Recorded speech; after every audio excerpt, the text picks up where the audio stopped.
arranged for us today. There is a lot of music, a lot of entertainment. So it's not a typical business lecture or discussion. We just need to relax and enjoy what has been prepared for us today.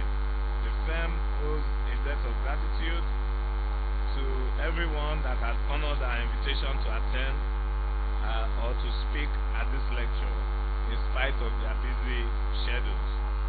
I look forward to the ensuing intellectually stimulating discussions.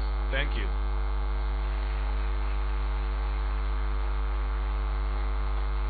Thank you very much, sir. Another round of applause for him, please.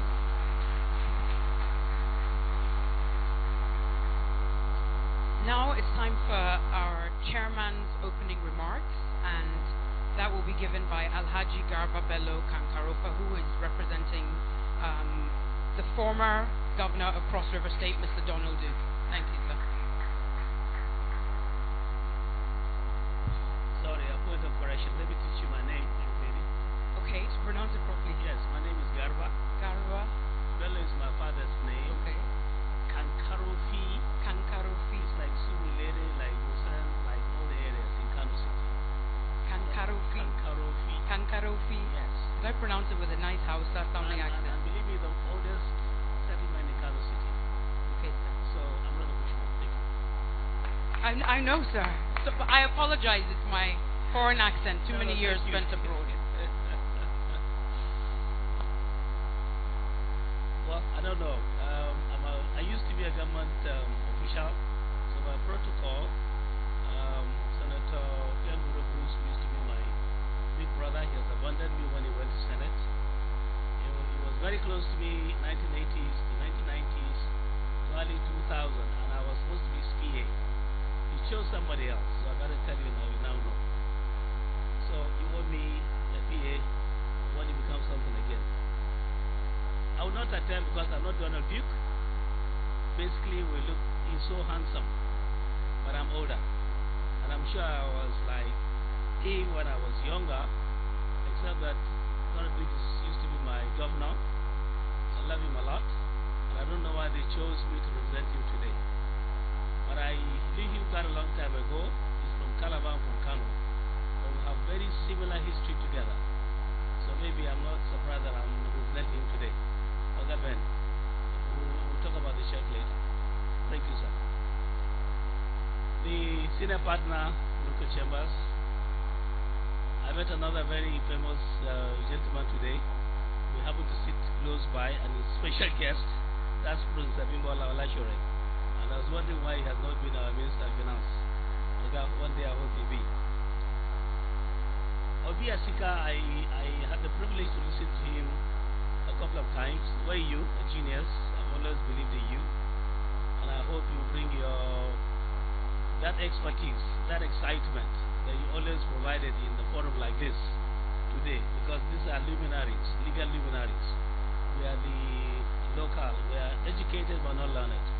I don't know whether Ben you are learned now, being a senator, the federal republic. I don't want to attempt to do any protocol again, honestly. I don't want to mess up. But there are too many legal luminaries around, which I welcome you to Punuka 2018 lecture. I saw my sister, where is she? Margaret Olele. Thank you for coming. I've always been excited to see you. So I have a very short speech, and I'll read it right away, but not from Donald Duke. He may likely make it tonight. I believe that he should be taken off about now, so if we're lucky, we'll see his handsome face. But his business partner is here, so that's why I'm his neighbor. I'm greatly honored to chair the Punuka Annual Lecture 2018. The theme of this year's lecture incidentally captures activities that relate and rely on broadcasting, which happens to be an area so endearing to me, an area I spent my professional life and career years dealing on and with. Check my small pamphlet. You will see the history of my broadcasting life. The film, television, and music sectors have created many famous and successful artists, icons, businessmen and women in Nigeria and across the world today. It is no longer disputable that the Nigerian entertainment industry has been acclaimed as one of the top 5 fastest growing and best in the world. We owe all this thanks to these sectors. Wherever successes abound, challenges exist. For a multi-billion naira industry laden with famous artists, role models, and distinguished investors, complementing and competing with one another to surmount the challenges that come with the role of pageantry in the industry, and for the government to meet up with the dynamism, trends, and paradigm connected thereto. It requires astonishing and brilliant efforts from significant quarters to make the industry sustainable. Like I said earlier, I'm very excited, and the success sticks to listen to the lecturer, Mr. B. Asika, and the other speakers who are also quite exciting to listen to. He's the chairman CEO of Dragon Africa, and I'm very sure he's capably equipped to enlighten us on the theme of Punuka Annual Lecture 2018. The senior partner of Punuka Attorneys and Solicitors, and my brother Chief Anthony Dibe, Senior Advocate of Nigeria, and his able lieutenants at the law firm, has my profound appreciation for consistently enriching our lives and broadening our knowledge every year with inspiring lectures. I'll tell you a secret. For the last 11 years, they've been my lawyers. So I've been a quacklier, learning from Chief Dibe and all his lieutenants in the hall tonight. So maybe after the end of the session, I hope Chief Dibe will also anoint me as a quasi-learned lawyer, because I've worked with him for 11 years. I enjoin all participants to turn on their receptive minds for the taking delivery of the instructive and well-thought-out theme, building sustainable business in film, television, and music sectors, challenges for the industry and government. And I thank you very much for listening.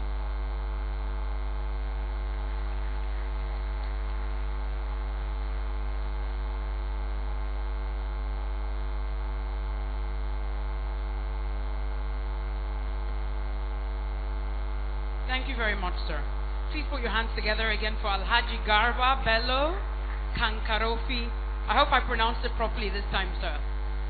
Sir, Alhaji, did I pronounce it properly this time? Well, Alhaji Garba Bello Kankarofi.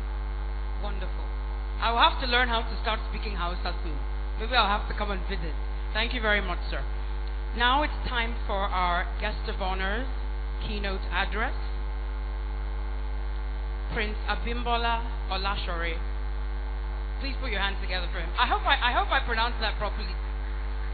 Olashore.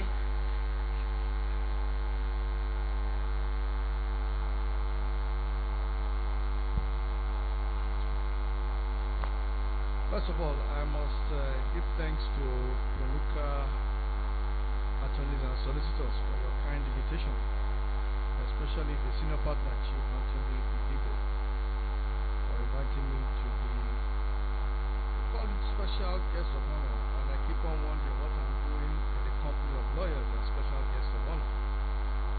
Now, I think the chairman has added keynote speaker. But he has set a very good standard. The speech was very short, so I'll try and make mine even shorter, so we can now go to the technical area. But in terms of protocol, I must recognize some people.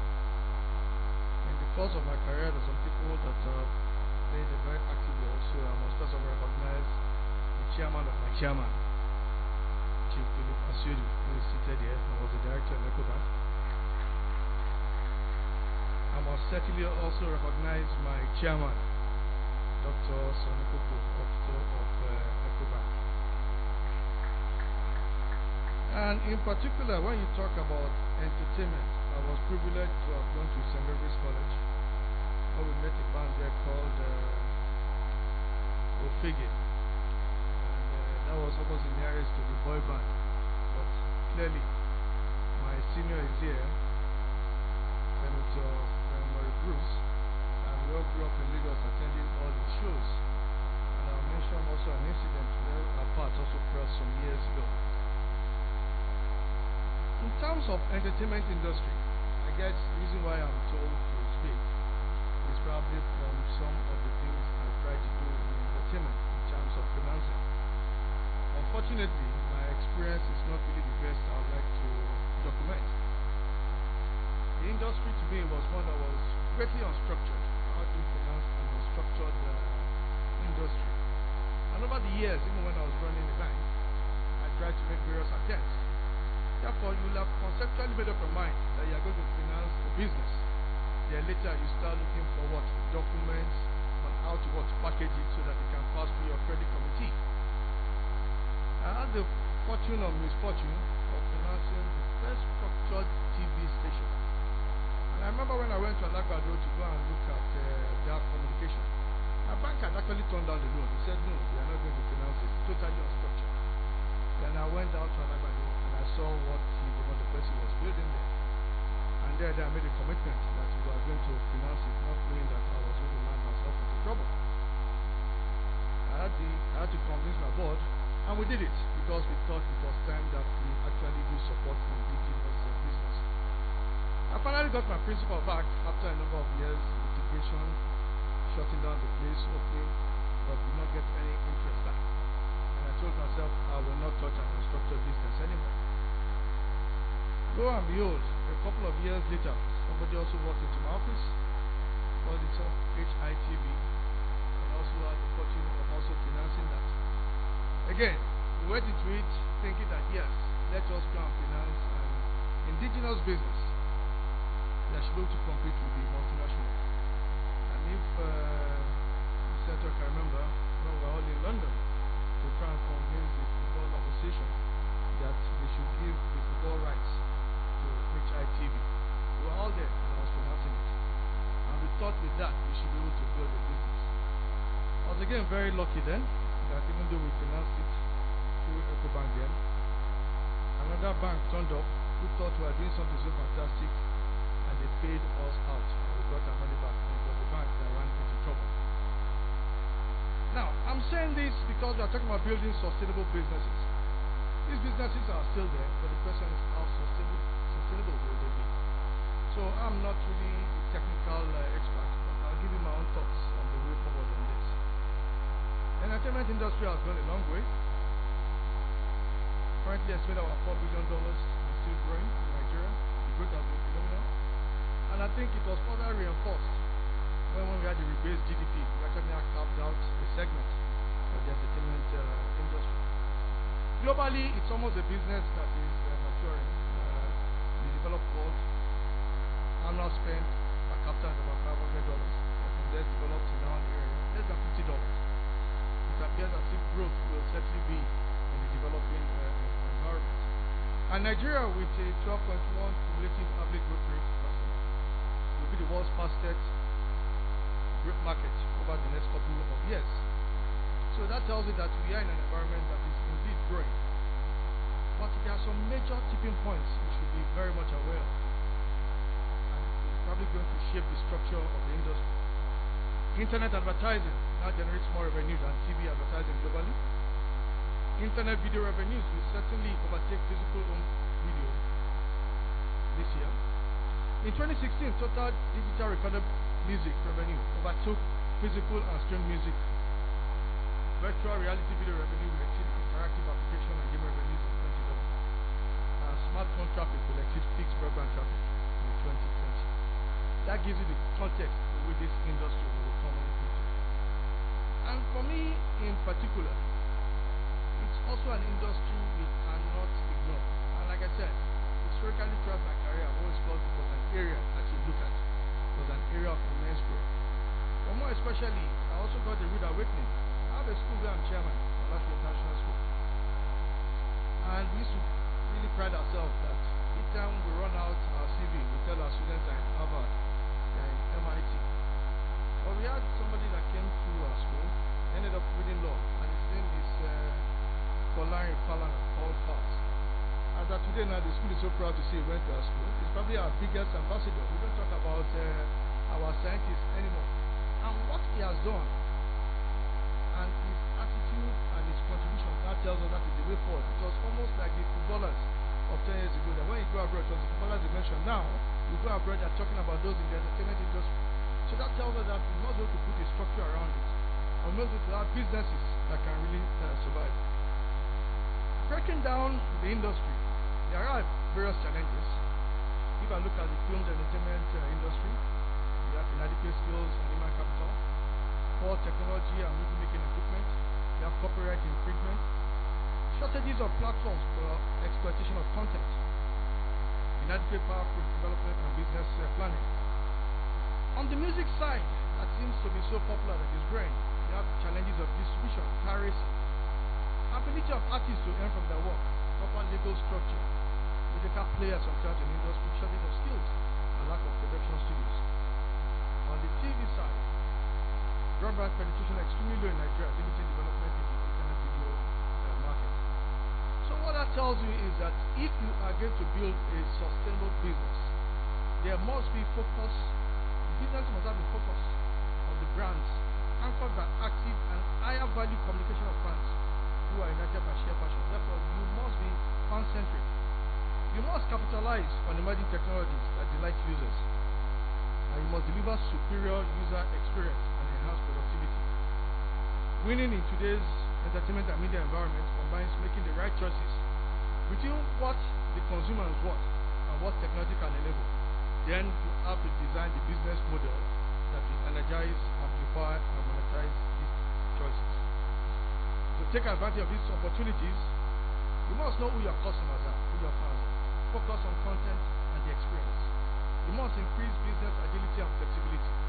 You must monetize the total customer relationship, and you must review your approach to distribution. Then from an industry perspective, there are some imperatives that are quite relevant. What is the role of the industry as a whole? One thing that I've seen is that as individual companies, it is difficult. But as an industry, what are we doing about capacity building? What are we doing about training institutes? What are we doing about scholarships? Mentorship from veteran entertainers. And more especially, how do you have exportable content of the right quality? Again, it's a global industry. How do you have co-production with global film producers? What about the issue of film tourism? I was waiting for Governor Duke to turn up because we also have some adventures together. I was involved when we did Obodo Saturday. And what we are trying to do when we are investing in Tinapa. Some aspirations did not come to you, but clearly at the back of our mind was the whole issue of tourism, the issue of film festivals, how we create an environment and a country where we can bring in foreign content even to come to our own environment. We must be able to look at clarity from a holistic point of view. And the government in itself must ask itself, what can government do? And what policies can it come up with? What are the tax waivers? What are the policies that you must bring up that is tailored towards the industry? But more especially, the legal environment, ownership of our rights, and regulations and protection of intellectual property. So those are just some of my own comments, just from somebody from afar looking at that industry. Somebody who has tried to dabble into it. Even now, I still ask myself, we cannot run away from it. When I see the young ones turning up, it's almost everybody today is not saying, if you say, what is your career projection? It's almost as if I must do something in the entertainment industry. So it's up to all of us to have to be a structure around it and ensure that we must have an industry that is sustainable in the long run. Thank you very much for listening. Thank you very much, Prince Olashere. You had some very pertinent comments and questions in relation to the entertainment industry, and while I was listening, I kept thinking these are a lot of the questions that we have, those of us that are artists, musicians, presenters, actors, producers, etc. We're always trying to figure out how do we make our industry better, how do we make it grow. And for the government to be involved is something that I think will make a very big difference in Nigeria, because it's impossible for the industry, for the entertainment industry, to grow without the help of the government. Next up, we have a gentleman who, in my opinion, when I first came to Nigeria, started the entertainment industry. When I came to the country, there was one name that I kept hearing, and I heard this name repeatedly, even before I started presenting, and then after I started presenting. And he's moved from television and film to distribution, and now he's gone into politics, but this is someone who I'm looking very, very forward to listening to, and I hope that he will stay through the panel discussion, because I would like to learn a lot from him and hear what he has to say. Please give an entertainment industry welcome, not a legal welcome, entertainment industry welcome to Senator Ben Murray Bruce. Thank you.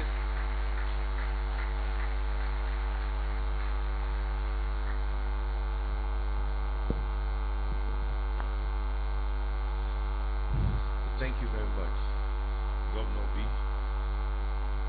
former Governor of Bayelsa. Are you still in politics?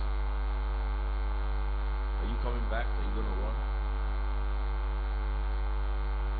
Did I tell you I was running? Distinguished ladies and gentlemen, first of all, I was at the Senate yesterday, and I went to see the Senate President. And then I was told I was representing him here, but nobody has mentioned Senator Bukola Saraki, so this is a big problem for me. Every week he sends me to represent him somewhere. Now, when I represented him 2 weeks ago, I was speaking for myself. When I saw the newspapers the next day, they said Senator Saraki said A, B, C, D. So here's the problem now. As I speak, the media must differentiate when I am speaking and when Saraki is speaking. It's very important. I don't want to say something that he wouldn't have said. But I want to say how honored I am to be here today. I'm honored because it's a great subject. It's something that everybody wants to be involved in. Everywhere I go in Nigeria, as I crisscross this beautiful country, every family I visit, somebody in a family wants to sing or dance. Somebody in the family wants to act. I remember when I was a child, I went to see a beautiful young lady who I was interested in. When I got to the house, the mother pulled me aside and kept me for 2 hours, and she wanted to be a talk show host. I didn't have any time talking to the young lady. I spent all my time talking to the mom. That happened then. So you can imagine what happens today. But in the course of my career, it's been a long time. Like I was talking to the chief when I started doing pageants, some of the contestants were older than me.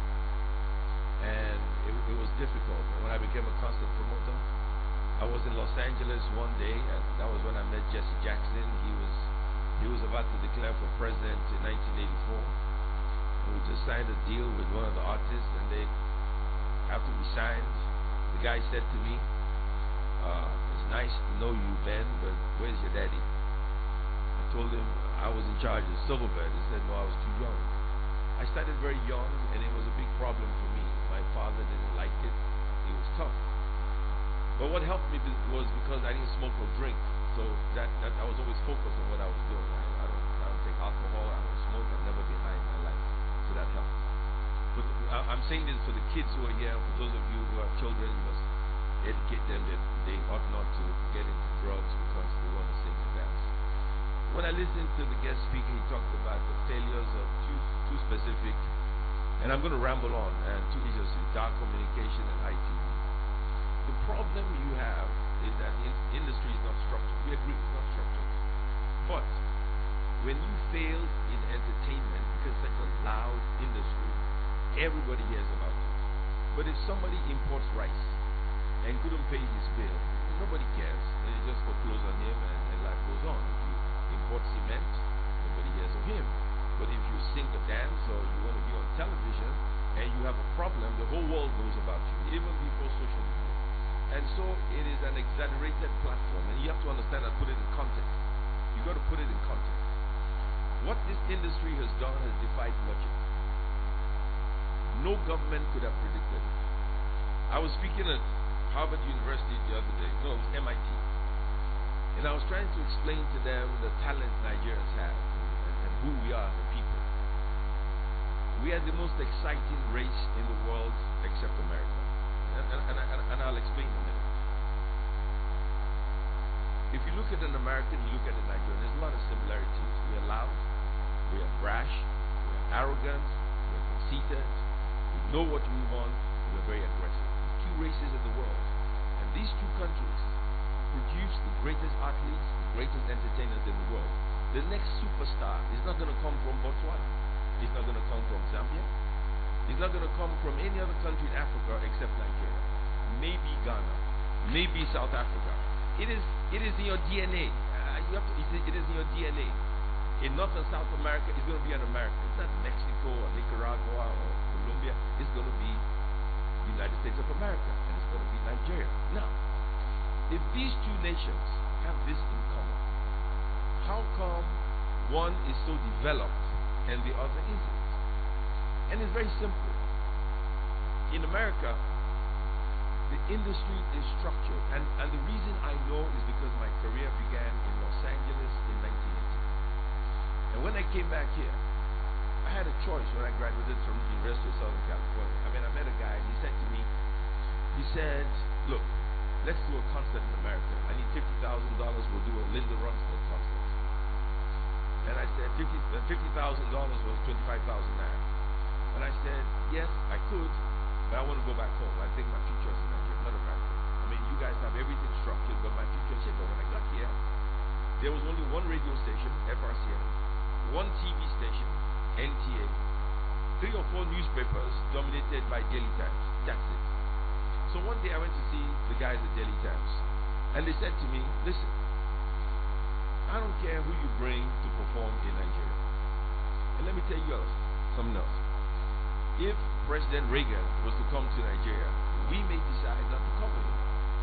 That was how arrogant the press was at the time. You were at the mercy of the media. What I felt, and I believed, that the opportunities in Nigeria were similar to America. They were identical and they were similar. And I continued. I had no car. When we put posters up on the streets, we used ever at the back of it. It didn't matter to me. We hustled, we struggled, we were all over the place. National theater, air conditioners don't work, the heat would kill us. One time I did a show, the contestants, Miss Venezuela fainted on stage. It didn't matter, we continued. Because when you're in this industry, you must have faith. You must believe it will work. It takes a long time. I'm 62 now. I've been here for a long time. And I've had difficulties, I've had ups and downs. The first time I went to a bank to open a cinema, the banker said to me, it would never work. They said, look, why you want to open a cinema in Nigeria? Everybody's watching VHS tapes. That was the dumbest industry. It took me 10 years to build Silverbed Galleria because they wouldn't believe that it could happen. But when we opened with Passion of the Christ, and there's another movie that came out. We broke the record in Africa with that movie. The point I'm making is, it is difficult, we agree. It is sometimes looks so impossible that you say to yourself, why on earth did I get into this industry? And if I look at my career, when I started, Jim Ovia was a GM in a bank. I used to go and see him, and he used to say to me, hey Ben, look, I have this placard, I'm going to call it Zenith Bank, and I'm going to sponsor the World Cup. And Aliko Dangote was a young kid in Apapa, and he had a little tiny office. But then I said to myself, should I have gone into business, maybe sell rice? Should I have gone into politics? Should I have stayed in entertainment and go into politics at a later date? Who knows? But the point is I'm here now, and I don't think I did that badly. And for the next generation, during the 30th anniversary of Silverbed, I went to President Jonathan, and I went to see him in the villa, and I said, I'd like you to come and attend this function I was having at my birthday. He said he'd come. Then I said to him, I said, Mr. President, I need a favor. And he said, what do you want? I said, I need some money. He said, I said, no, I don't want it for myself, I want it for the industry.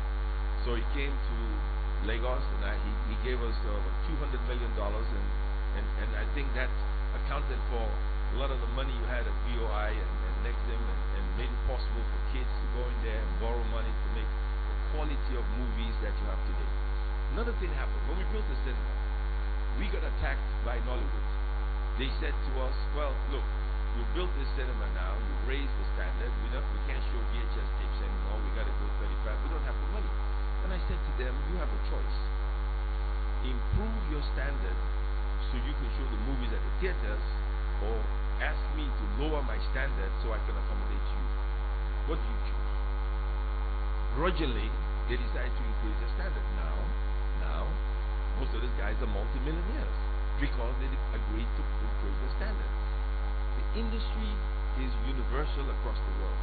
You cannot come to Nigeria and have your standards separate from the one in Los Angeles.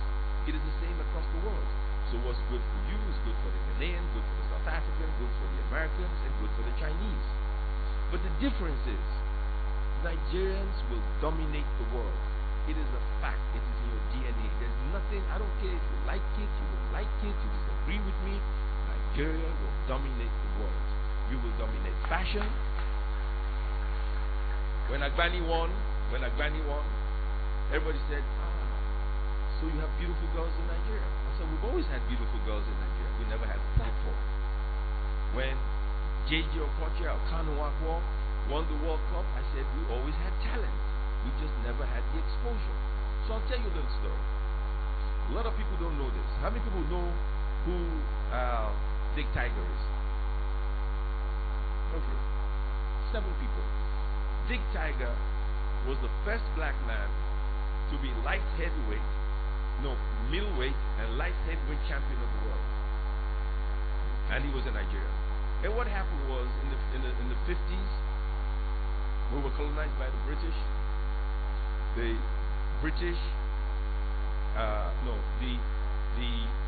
European, what's the title now? No, the British Empire heavyweight champion of the world, British Empire, came to West Africa. And as he crisscrossed West Africa, he said, if anybody can last 3 rounds with me, he went to the Gold Coast, that's what Ghana was called then. He went to Liberia, he went to other West African countries. I will give you 3 guineas. Mr. Chief Asudu understands what that is. Some people know what 3 guineas is. 3 pounds and 3 shillings.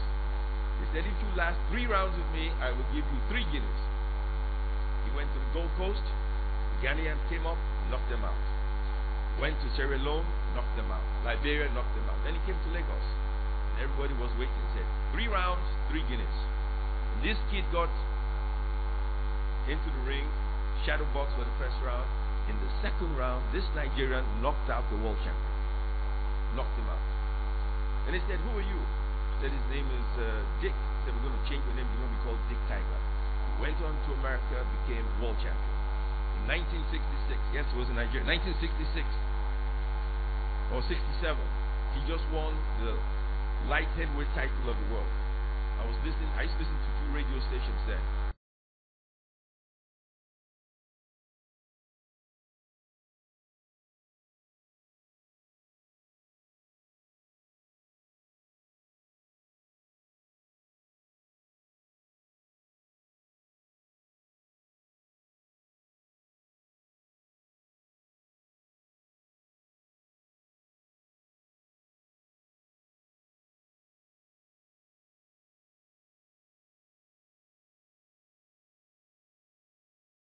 In Lagos, and all of a sudden he was discovered by an American, went to Texas University, became one of the 50 greatest basketball players on earth.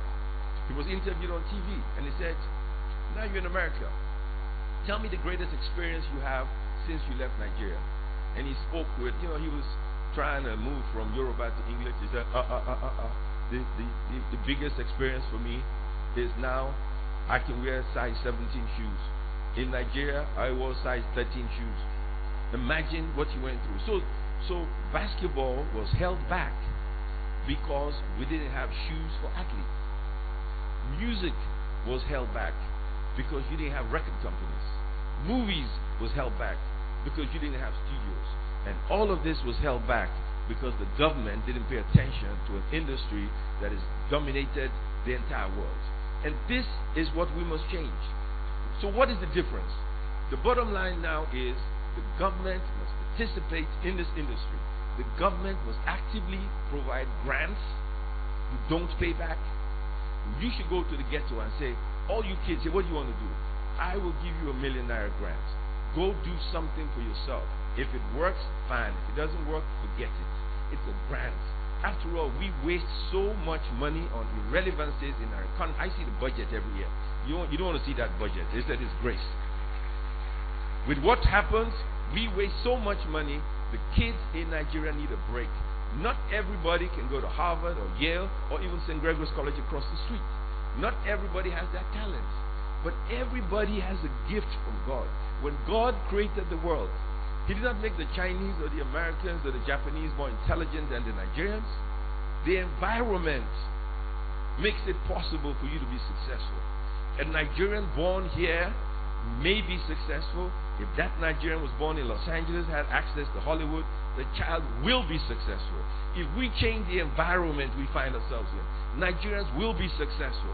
Nigerians will choose between violence and crime and kidnapping and entertainment and sports and music.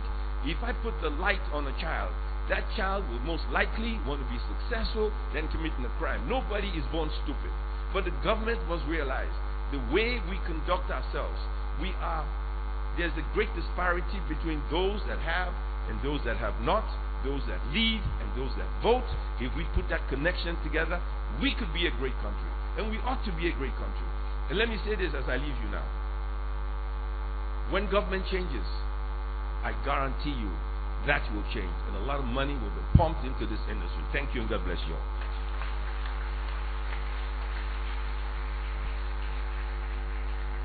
Please put your hands together once again for Senator Ben Murray Bruce. Thank you very much, sir.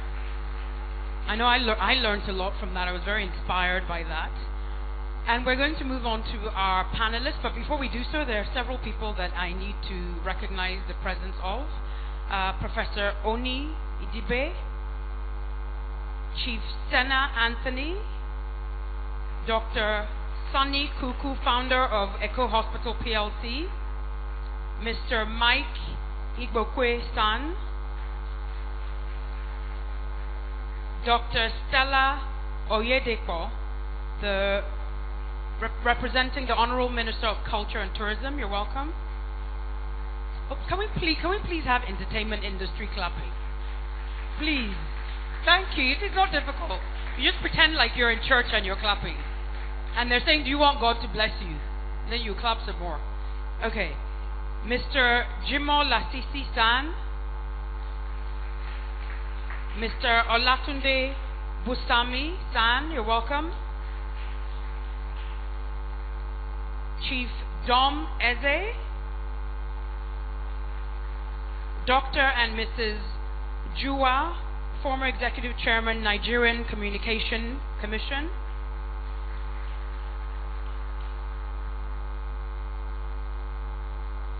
Dr. Chidia Madueke, the MD, Nigerian Film Corporation, represented by Tunde Akinlolu.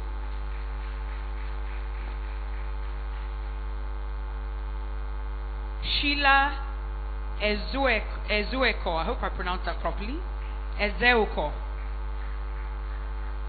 Company Secretary of the Royal Exchange. Godwin Samuel, Company Secretary, Legal Advisor, UAC PLC. Professor Koinsola Ajayi San, Managing Partner, Olaniwa Ajayi Legal Practitioners. Nestor Ikeagu, Deputy Director, Head of Legal Services, Securities and Exchange Commission. Chief Dr. Odunze, the MD of Nze Marts Limited. Chief Philip C. Asiodu. Chief Mrs. C. Anike Nweze, MD GEAC Energy Limited. Mr. Tunde Falashinu, MD July 7th Limited. Mr. Clifford Omozegen, Company Secretary, Legal Advisor of FAN. And I would also like to recognize and thank our sponsors who made this lecture possible.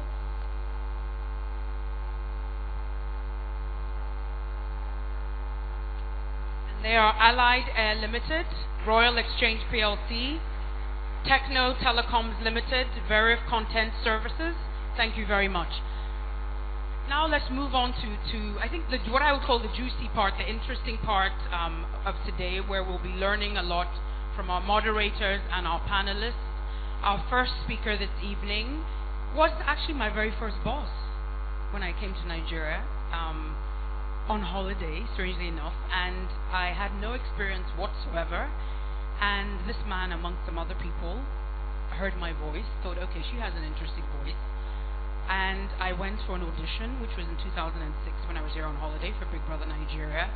And I remember I was jumping up and down like a headless chicken, or like somebody said, a deer caught in the headlights, because I had no experience. And this gentleman gave me a job, gave me a very naive 20-something-year-old a job, and I learned on the job how to be a TV presenter and eventually an MC as well. So please put your hands together and welcome my former boss, the very learned and experienced entertainment practitioner amongst several other titles, Mr. Obi Asika.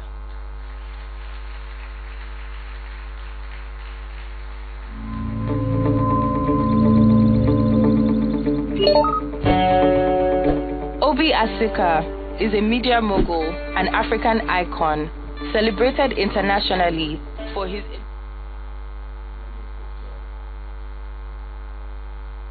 Good afternoon. It's a pleasure to be here, first of all, before I say anything. And thank you for the invitation to the law firm.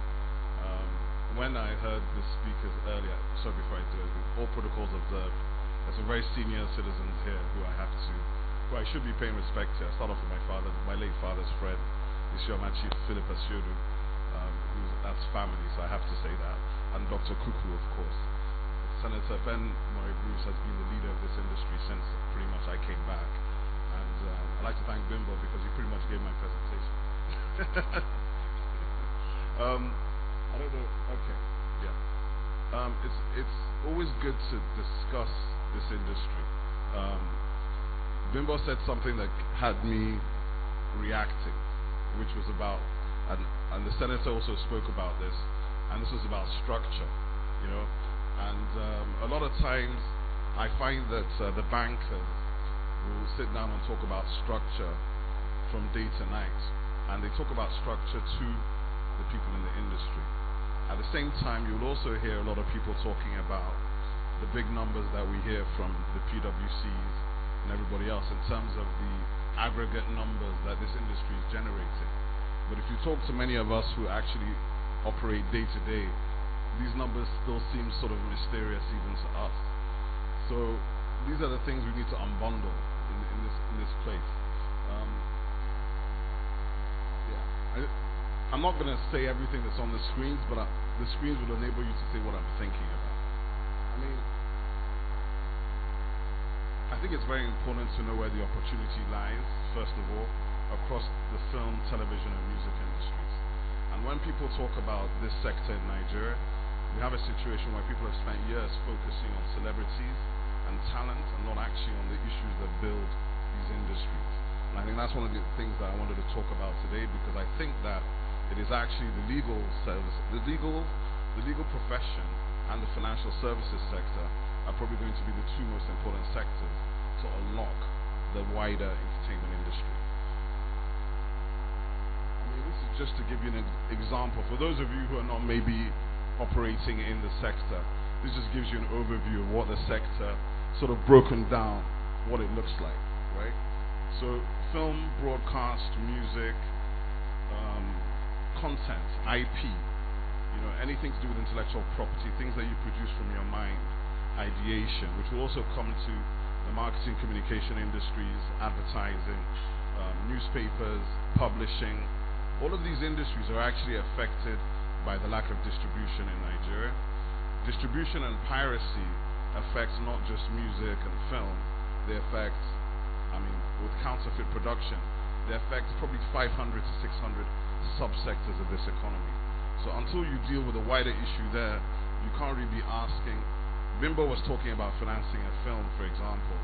It's hard to finance a film when physical product has been demonetized in your domestic market. Yeah? So the key thing about Nigeria is that, this slide is just to give you an example of the level of investment that has gone into the sector from the Bank of Industry. I took this from a Bank of Industry event I attended last year, where I was amazed, they'd actually invested almost 7 billion naira that they had deployed directly into the sector. Now, the thing about it is that who they deployed this money to. The senator just told you about how these funds became available. The thing is, the only people who are going to get funds are those who are corporatized. So if you're just an individual walking around on the streets, you're not likely to get proper funding. So you do need to get more formal, more structured, and that's where I will agree with the two speakers before that you do need to have more proper formal structure, and that's where the lawyers have a very important role to play, because not everybody who is a some lawyers are looking for work. Not everybody who's a creative is a business person. I mean, that's just something that has to be understood. If you're sitting in America or in the UK, people have agents and management to handle the business. The talent works on the talent and the execution of the talent, not on the business. The business is done by other people.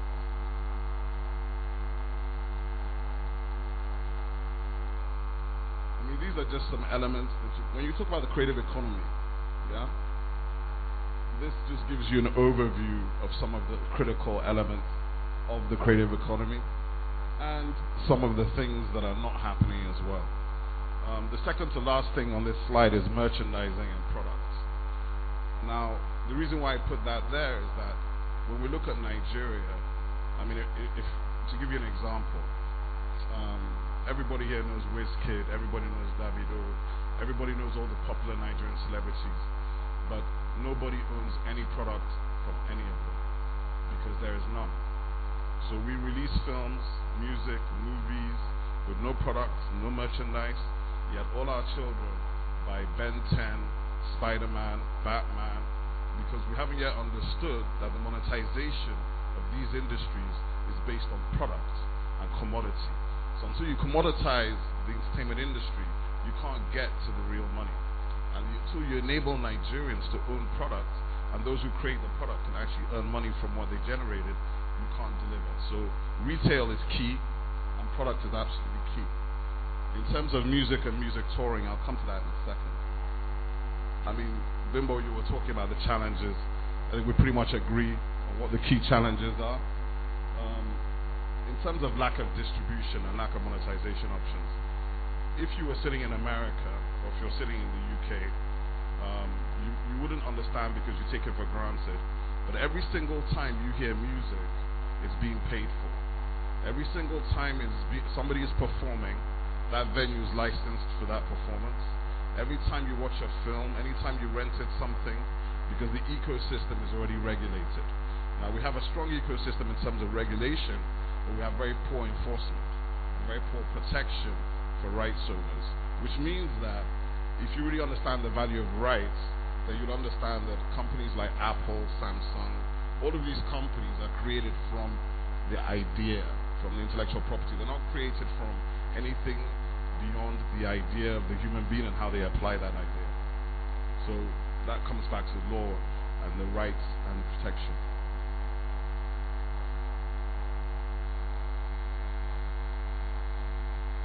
One of my things that I do is I'm chairman of a conference called Social Media Week Lagos. We've done 7 years. And one of the things we've seen is that even with compressed bandwidth in Nigeria, that Lagos continues every year. Out of 32 cities worldwide, Lagos continues to be the most connected city. We will have on average of 800 million to 1 billion mentions and impressions in Lagos every single year. And over something like about 400 speakers, 20,000 people. And all of this is just about the fact that no matter what you were doing before, if what you're doing today doesn't have mobile at the heart of the strategy, then you might actually be completely irrelevant. Because building infrastructure that doesn't take into account the need to open up bandwidth. We need to open up bandwidth in schools, in universities, in central business districts, because once people are online and can move, then we can monetize and we can push, because believe you me, there's going to be many, many more platforms coming into this market. I mean, one of the questions people, if you're creative, people argue all day about whether content is king or not. These days, it's like, is the platform king? Is content king? It's a sort of dual-edged sword, because you can have the best content in the world, but if you don't have a platform to put it on that can reach people, that can monetize, it ends up being very frustrating. And that is the principal situation for most creators in this part of the world. That yes, they put their stuff out there, people see it, but they're not getting the commensurate returns from the amount of times it's being viewed, clicked, listened to, or played with. So content is still king, but I think for the business side of the conversation, we need to see many more platforms. When I'm talking about platforms, what I mean is Iroko is a platform. Silverbird is a platform. In the modern era, Silverbird is no longer just a television station. It's a platform with millions of followers. And how it now engages the general public is that's their decision. But the issue is they've got a platform. And I was just talking about the internet and social media. I mean, in terms of Nollywood, I think one of the things about Nollywood is that people forget that Nollywood really came out of the television industry. It came as a reaction to what the senator was talking about when, that arrogance of NTA, that inability to listen to the other people, and those people who were working in NTA that left NTA and wanted to tell their own stories in their own way. And that is something that, no matter what anybody says about Nollywood, you have to give it that respect, because Nollywood has become the largest producer of black content on the planet, actually. Now, the truth of the matter is, because they can produce content and they can tell stories, whether you like the level of the story, you don't like the level, you can't argue about the reach, and you can't argue about the power of the Nollywood brand. However, there are some things that need to change to monetize it, and some of those things are around. I just feel like Nigeria needs to have a bigger ambition. I mean, Nigeria has 129 screens. Ben was giving you an example, just to tell you, for example, I mean, Black Panther, I'm sure, how many people here saw Black Panther? Is that it? Only like half the room? Okay, interesting. Black Panther has made more money in Nigeria than any film ever released in Nigeria. It's made about 700 million naira, which is a hell of a lot of money considering there are only 129 screens.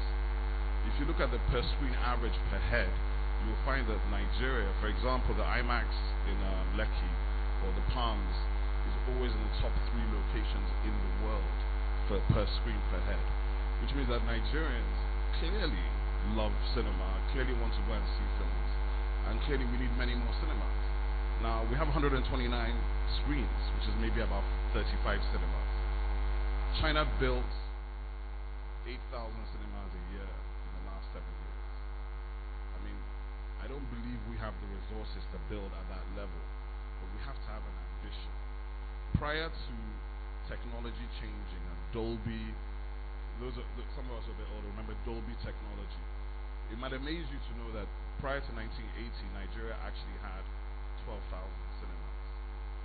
And had 12,000 cinemas because those cinemas were not using technology. So technology kills businesses, it also enables businesses. But Dolby killed those cinemas.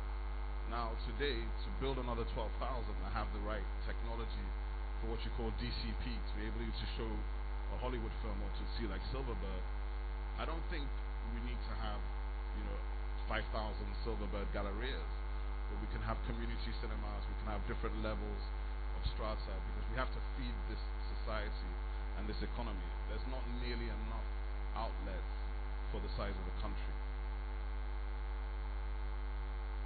I mean, just talking about the opportunities. So,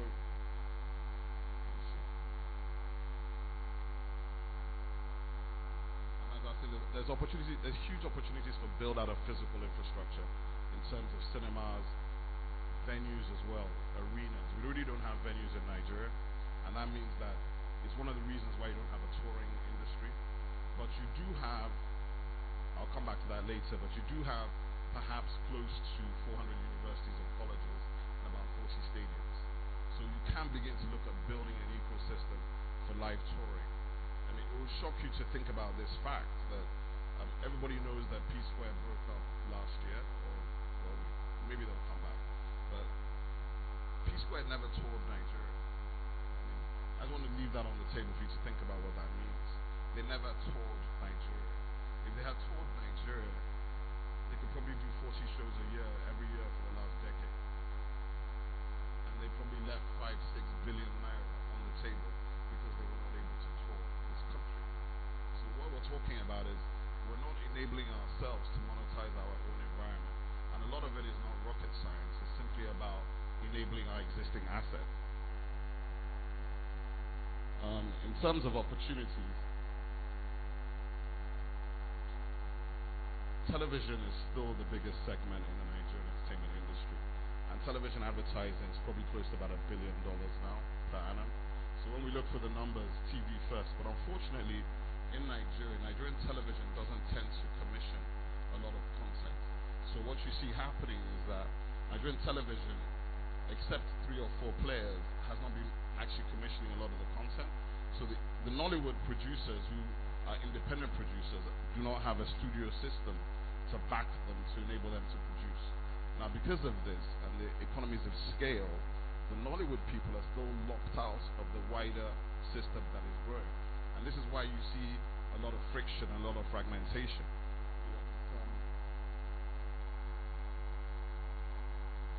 You will see that, I mean, everybody last year heard about Kwese TVs in the market. DSTV has always been in the market. There's some other brands that try to come into this market. Paid television is extremely expensive. It's going to take you billions of dollars if you want to build competition at that level. If you're building a smaller boutique channel, some of them are here and are quite strong, it's still a lot of money. But the issue is, it's all about where do you think they're going. In my own estimate, if you look at all the brands in this market here, in the television space, you really have to look at, there are a couple that have been outliers. I think Ebony Life has made a lot of impacts in terms of cinema and making productions for cinema. Iroko is going with a slightly different strategy, but is making many more productions, but for a lower sort of production point in terms of budget. So one of the things that is happening is, until you have more production companies, you don't get more products. And the production companies are linked to television companies. That's actually the principal outlet for production needs to be principally television, not necessarily cinema, which is not something that people like to say or think. But the reality is, in every market in this world, television is about 7 to 3 bigger than the film industry in terms of absolute numbers.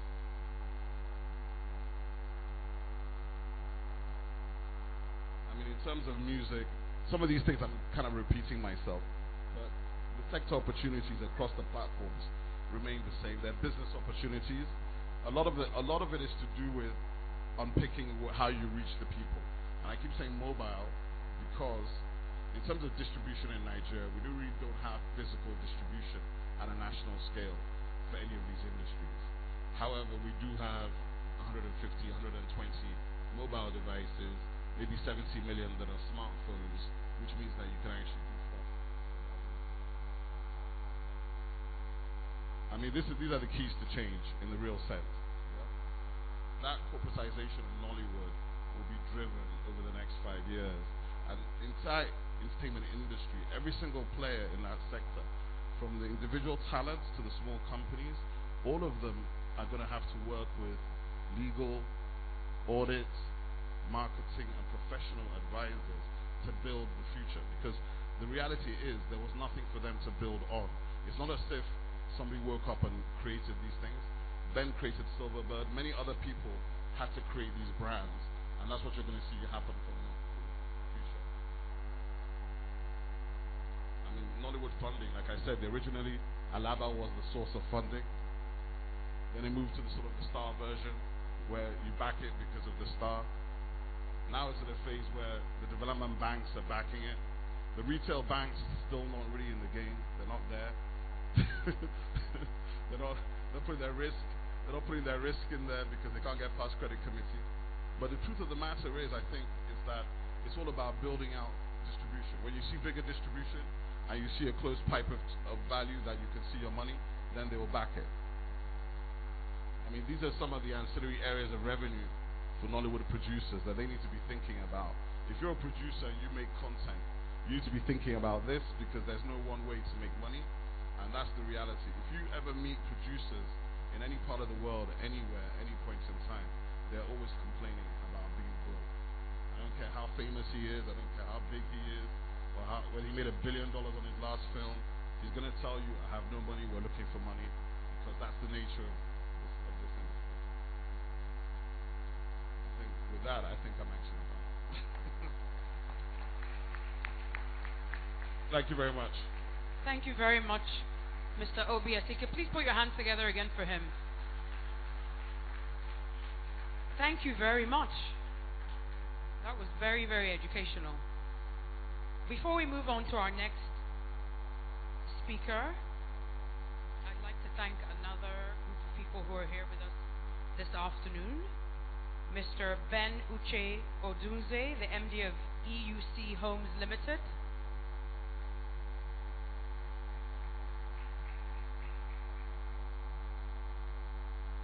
Senator Ben Murray Bruce is making his way out. Thank you so much for joining us, sir. Please put your hands together for him. And entertainment industry, thank you. Thank you very much, sir.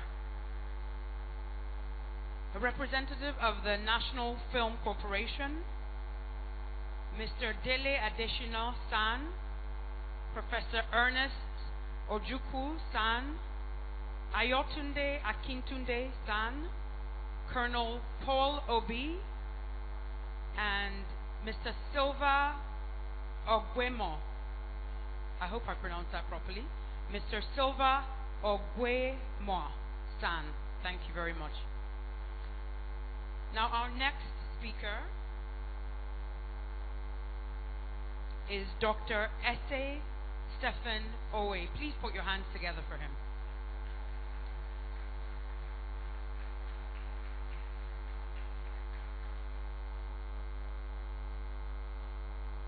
There will be a short profile before you start speaking, sir.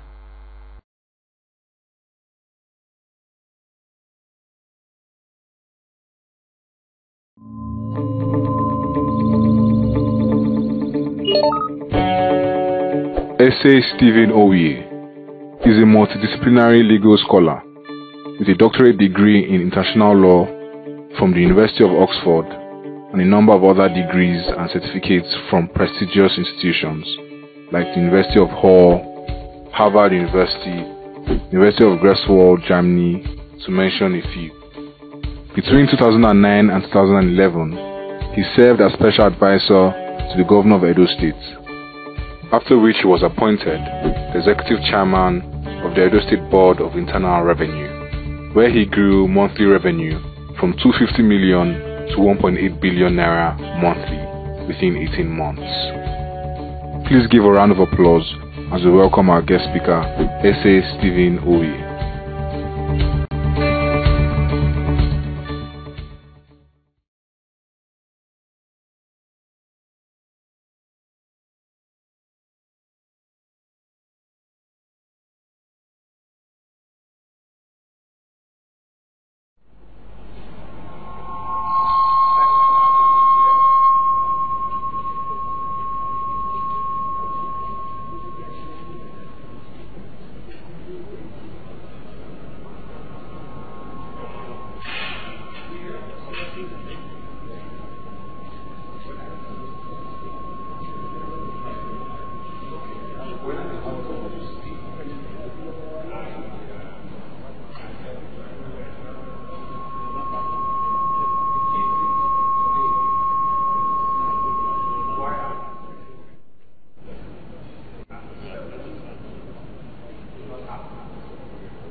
So for me, I'll be looking at the law, and legally, there's a governing framework for entertainment.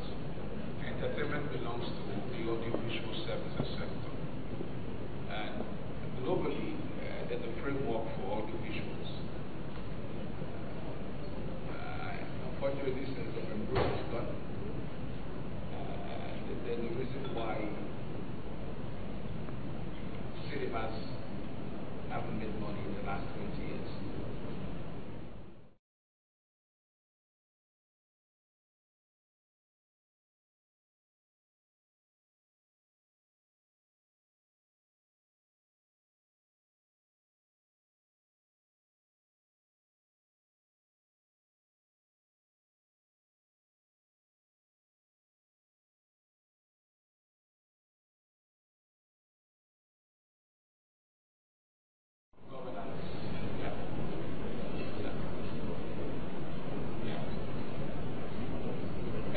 entertainment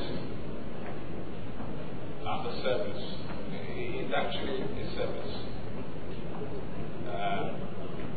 I put maybe the long slide. It's one of the most subsidized service sectors in the world. Generally, when you talk about entertainment, there's a major tension. The tension is, from a regulatory perspective, national governments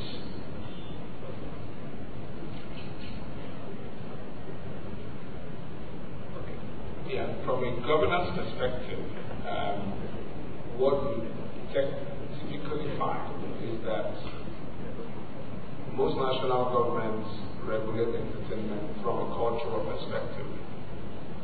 So in the 70s or in the 60s, we had Corporal at Dawn, we had Ambrolado, we had Amri, we had a lot of this thing. So there's typically a tension between national governments and the global governance architecture. On the global scale, what we find is that the WTO wants full-scale liberalization. But for national governments, they want to protect the local industry.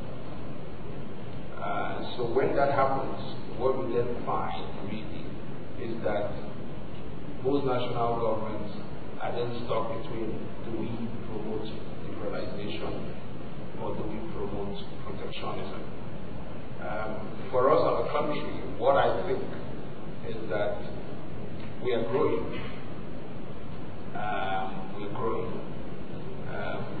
But the point remains that we've not actually figured out what the proper legal framework would be in terms of governing entertainment.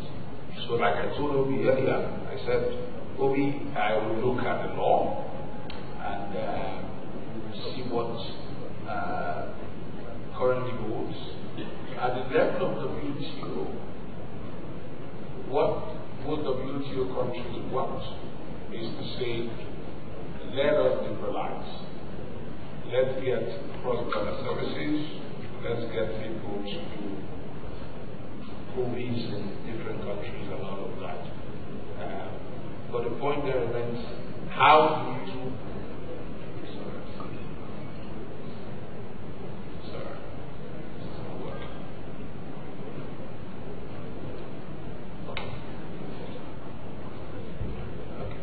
Okay. Yeah. So,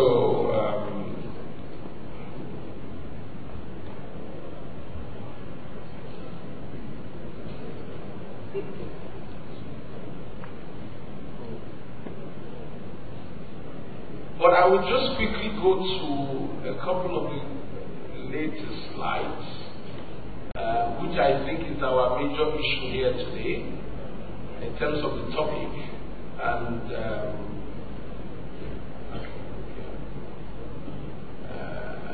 policy options.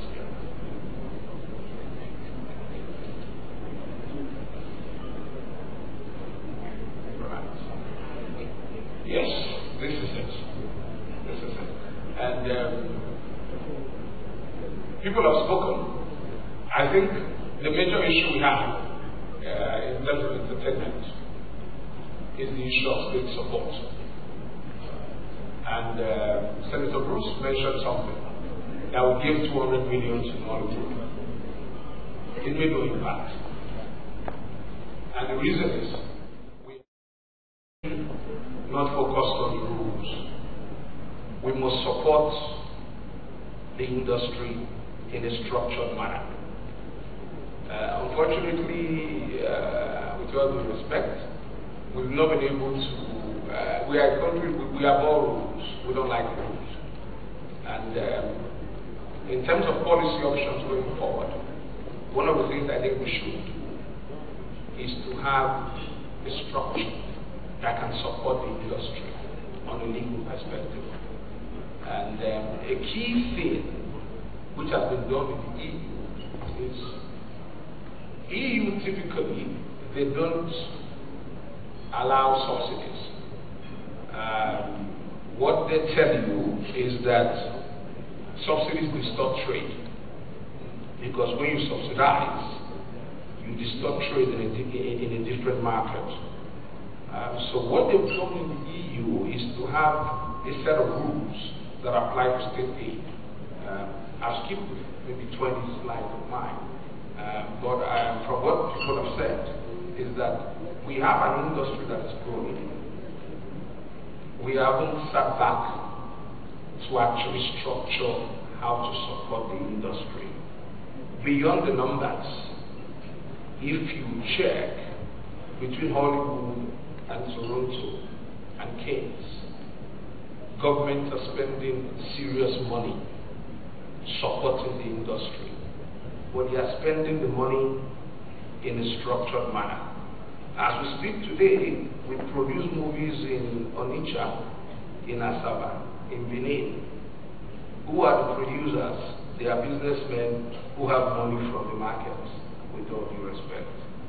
We must find a sane and structured way of funding entertainment that is not subject to the whims and caprices of somebody who's signing off on a document. So my take is simple.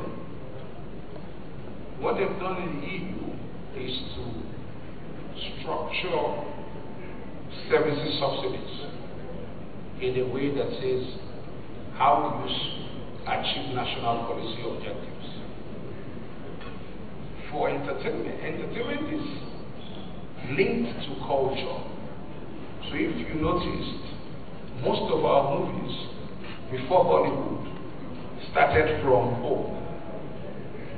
So we had Billy the Master, we had Cockroach at Dawn, we had, I'm trying to remember all of these things. And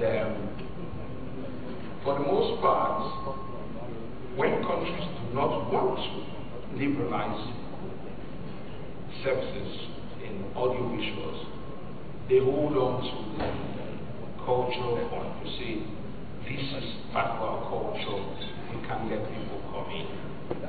But what I think is that we have a market with nearly 200 million people. All we need really is to get the right legal framework to subsidize entertainment.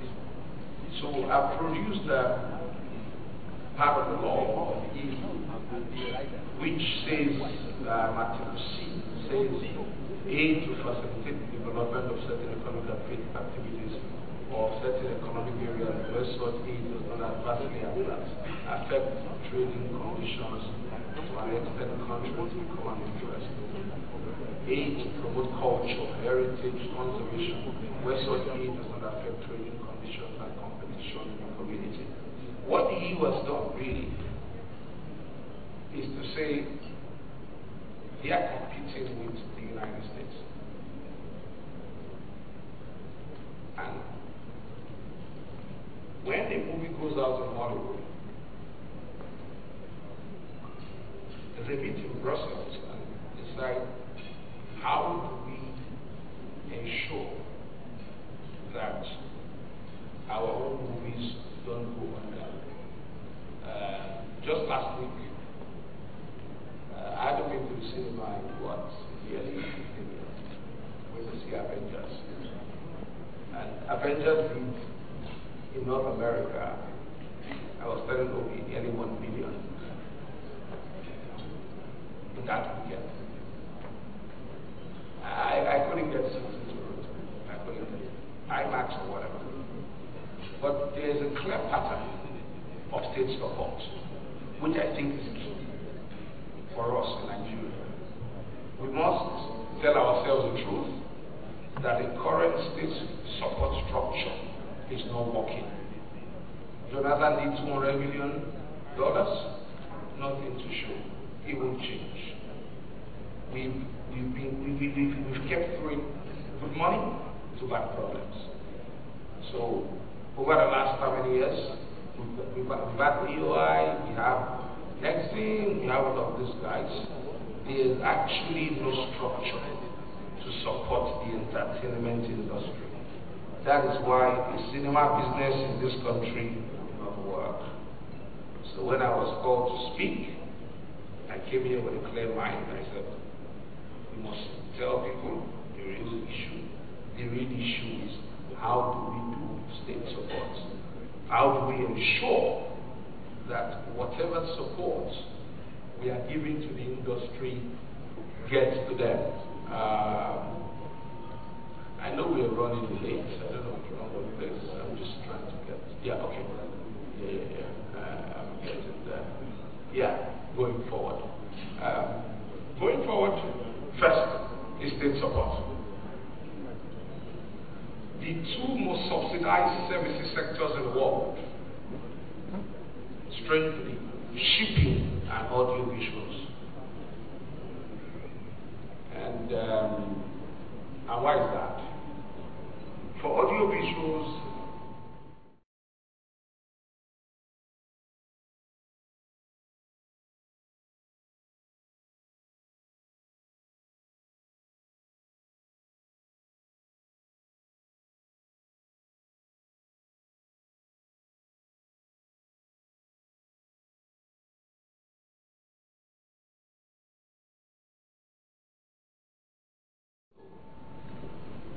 so the Toronto International Film Festival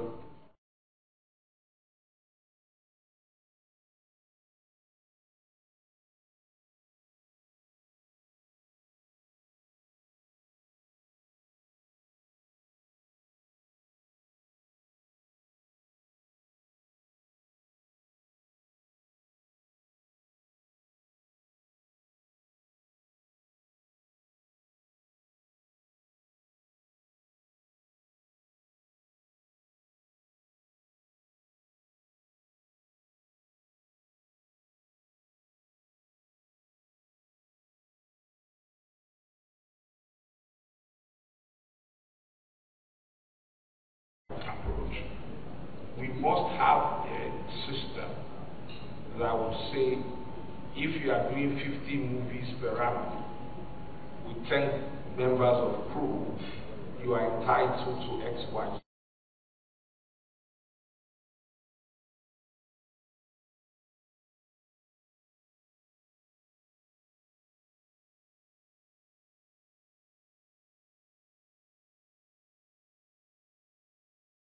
for distorting the system. Another issue is regulatory. Currently don't have. What we have is a mismatch of, bureaucratic laws, Film and Video Censors Board, Copyright Commission, a couple of these things. But there's really no black letter law governing entertainment in this country. If you're an actor or an actress, you can't sign a contract that is pinned down on any black letter law. So I think a major other issue is the regulatory framework that gives people like Obi. Obi and I've been harassing him all evening. And he didn't know I was coming here, by the way. I've been harassing Obi. But Obi has lost so much money this year because we don't have laws. The kind of money is lost, I know. We don't have laws. So the major issue really is to have a regulatory framework that can guarantee that if tomorrow I decide to join, to take off my suit and wear agbada and go and do a play, I must be protected. We don't have it. So as we speak today, what we do is people wake up and say, oh, tomorrow you want to show a film in Asaba, you take 10 million, take 5 million. No. We must have a structure that supports the audiovisual sector and we cascade down into the other genres of audiovisual. So you want to do motion pictures, you want to do cinematography, you want to do music, you want to do all of that. You set the rules and people play by the rules. Another thing is, we don't have a rules-based system. I don't know if anybody from government is here, but I'm not sure how we spent the $200 million that Jonathan gave to the industry. I don't know if it was disbursed. I'm not aware. But I'm actually not sure that there were any, we had any sort of checklist in disbursing that money. That is key. Unless we have a rules-based system where somebody who is playing music in Mushin can go to Abuja and apply for state support, and he gets the money not because he knows the minister or the DG. There's really no point. I think that's one of the most critical things. Then the grant must be structured. It's a key thing. The grant must be structured. And I haven't been to Muson Center in years. But we are here because she built it. We are here because she built it. It's not because we didn't have the money in the country. As sad as it is, we are here because she built Muson Center. We must structure all of these things. The ad hoc system must stop. That's our biggest problem. And for people who live in different jurisdictions, like myself, you ask yourself, is it that we are dense? The number of things that happen here, you struggle to understand why they happen. So I think the major thing is the grants to Nollywood must be structured. And finally, the biggest is the tension between national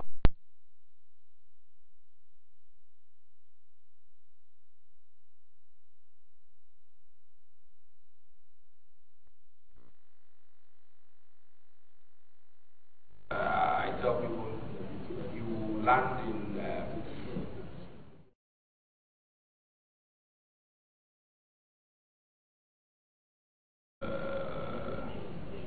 somewhere in Eastern Europe, and you hear Nigerian music. So I land in area of Eritrea and hear Nigerian music. But what that has done is, what do we really want as a country? Is a key thing. Do we really want to open up the space? Do we want to open up businesses? Do we want to create investments in cinema, like Obi said? We can't fund it as a country. We don't have the money. Our entire capital expenditure is about 7 trillion. We can't fund it. So we cannot also secure a space we can't fund. So I think the most important thing we should be asking ourselves tonight is, what do we want as a country? How do we proceed? What are the issues? And for me, I think the first problem is we don't have laws. Everybody in Hollywood today is struggling. There are no rules. There are no laws. And the ones who are lucky to have guys backing them and have wealthy uncles or fathers funding them, they are fine. But the bulk of them are underwater, whether we say the truth or not. So I think going forward, the key thing becomes, how do we have a sustainable entertainment system? And the key thing there is, how does government support? What are the legal issues? And I was telling someone today, we must stick to the law. We can't do this without law, whether we like it or not. It's a legal issue. There are no legal protections for anybody. So if I'm an investor, I won't put down $10 million on a movie in Nigeria today, because there's no guarantee that I will put my money. So I think over and above that, Obi, I'm smiling. Obi is also very depressed. I think I need to expose him. Obi is depressed. Obi is depressed. But I think at the core of all of this is that we must look at the law. We don't have the law, and we'll be living in denial if we think we can pull it off the way it is.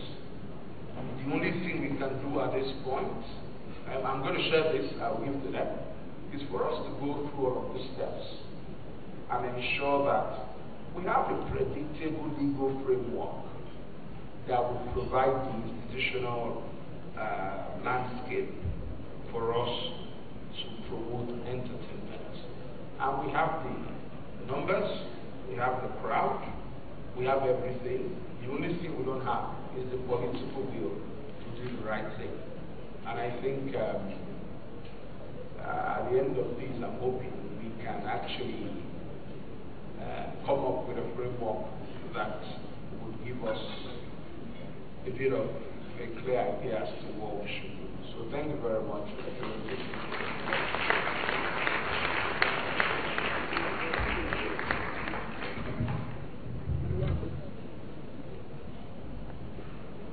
Thank you very much. Please put your hands together for him. Well, we've heard from different speakers and we've heard some opposing views. I know for me listening, and I'm sure for a lot of you that are here who are hearing a lot of these things for the first time, it's okay, what sort of structures do we need to put in place? How do we create the legal framework to make the industry work? What needs to be done, not just to talk about changes, but to create changes that are sustainable and are viable. So we're going to get straight to the discussion panel now, and I'm hoping that we're going to have solutions talked about in this discussion panel, solutions that are viable and that will help the industry, all of us that are in the industry. For me, listening to all the speakers today has been fantastic, very educational, because it's gotten me as an artist, somebody on the other end, like Obi said, a lot of the talent doesn't necessarily know about the business side of the industry. And I think it's something that's very important because a lot of us in the industry don't know about the business side, and we need to learn about the business side. And also, there needs to be more structure in place so that lawyers, which thankfully I have a lawyer who's part of the discussion panel, is your mind way. We need artist managers, we need proper managers, we need talent agents, proper talent agents, because we don't have, like he said, like Dr. Steven said, the proper structures and things in place to make our industry the same as it is abroad. So please welcome our panelists and our moderator. Before I introduce each of them on stage, we're going to have a short profile of each of them, but please put your hands together.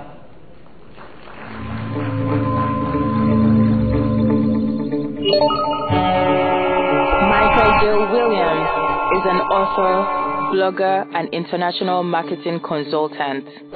He has directed marketing campaigns for global clients like MoneyGram, Western Union, the British Army, and many more.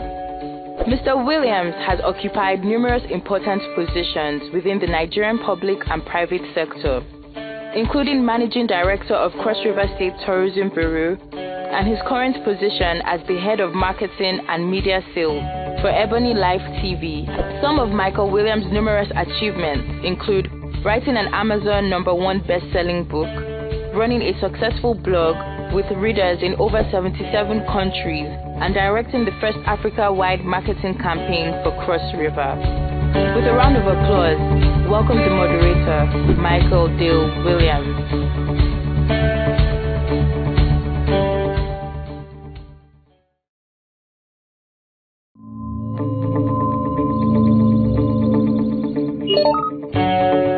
Angela Anukam is a specialist in corporate and commercial contracts relating to intellectual property rights. Angela Anukam heads the Legal and Advisory Unit at Consolidated Media Associates Limited, a world-class media service group which is home to platforms like Sound City TV, radio, Urban 96.5 FM, Spice TV, among others. Prior to joining CMA Group, Angela interned at Olajide Oyewole LLP and worked at Ebony Live TV as an executive legal assistant.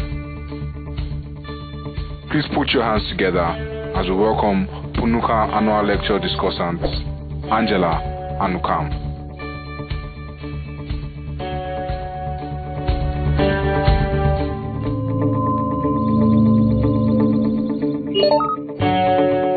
Michael Dale Williams is an author, blogger, and international marketing consultant. He has directed marketing campaigns for global clients.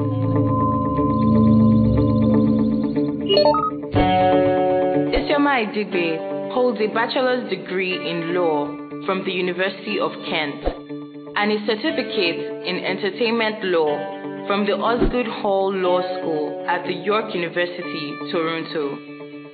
As an associate at Punuka Attorneys and Solicitors, where she heads the firm's media and entertainment department, she has pioneered and hosted extensive media and entertainment law training sessions in Nigeria.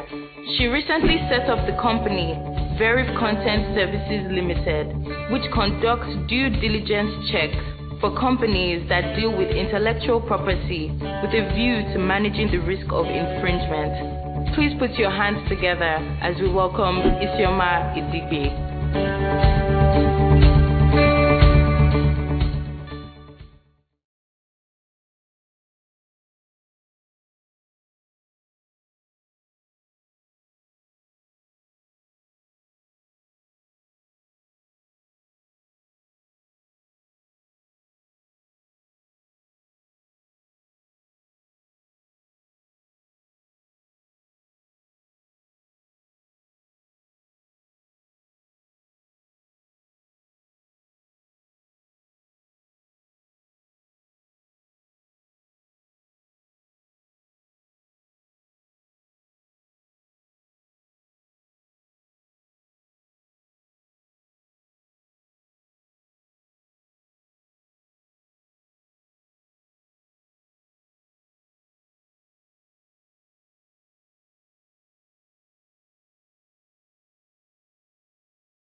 Good evening, everybody. Good evening.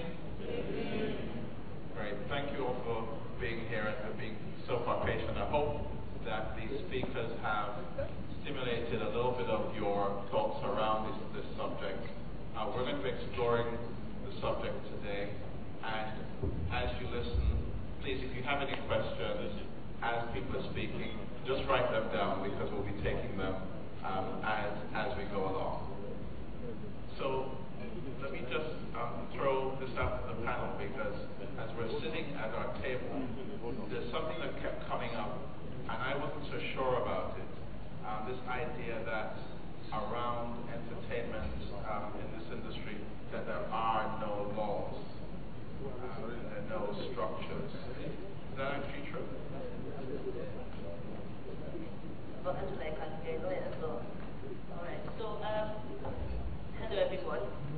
So I think it's not that there are no laws. There are laws, but the issue is that laws are largely outdated, and laws are not taking into consideration the changes that the industry is going through. And at the time when the laws were created, there was no intention, for instance, for government to be involved in the industry. So if the government who makes the laws is not involved in the industry, then surely they cannot make adequate laws for the industry. So what we have is we have some laws. There are some laws that we still need to have. So for instance, if we look at music, we still need legislation as regards publishing of music. We still don't have those laws. But if I look at the Copyright Act in Canada, for instance, it addresses the issue of how much per song should be charged as publishing. These are critical issues that are making it difficult for business owners to do business. So the correct answer is there are some laws, there are not enough laws, and the laws that do exist are inadequate and outdated. Okay, so the question is, if that is the case, what can be done to get better laws on the books? I would imagine from what you're saying being outdated is that probably the laws haven't kept pace with the new digital economy, the fact that everything is online, the fact that you can download, you can share music, you can share movies and all of that. So how do you actually, is it lobbying the government? How does it work? Hi everyone, good afternoon. First of all, I think I would say I'm one of the speakers. When you talk about lobbying the government, I would say that in the practical sense, it's not going to work. Because the government by itself is not what we do. Now, for instance, our president, President Muhammadu Buhari, he recently inaugurated the council, AFCON Council. Now, he inaugurated members of the council that do not even understand what advertisers do. The idea is that when you inaugurate a council member, he should be at least a distinguished fellow of the profession. And this was not the case. Now, the question is this: if our president would, I would not say blatantly, but if he would flag that, how do you think we would actually make legislation that makes sense? Do you get what I mean? So I'm thinking that our president should have advisors, and I think at this point I would say the Minister of Information, Professor Alhaji Lai Mohammed, he should be able to come on board and this is how it should be done. If you're going to inaugurate a council like the AFCON Council, this is how it should be done. Now, moving forward, I'm going to say that for legislation, we are definitely going to get there. But first of all, we need key stakeholders in the industry that really understand what we do and can say, okay, they are fine and they are in position to advise the president if he really does not have an understanding of what to do. That and it would actually, implement laws that work for us. So I think that's what we can happen. Okay, Don. I want to bring Don in here. So Don on this panel represents the industry. Surely, and again, there were several comments from speakers about there being a lack of structure. Is the entertainment industry itself structured? I mean, in the industry that are there and equipped to lobby government? I mean, as someone from the industry, if you look at how many lawyers are here that could be employed lobbying on behalf of music or film or other parts of the entertainment industry, does that exist? And how is it working if it does? I mean, so coming from a producer's perspective and also being an executive in an organization, we face very challenges. And taking my current job as an example right now, so in Vivo Communication, we are launching what I can best describe as Netflix, kind of Netflix in Nigeria. A lot of money is going into setting this up. We have Cisco on board doing the old technology. We are funding free data so everybody can come and watch this content for free once we are ready. And then now comes to the question of we now need to produce this content. And we need to produce huge volume of content. At least every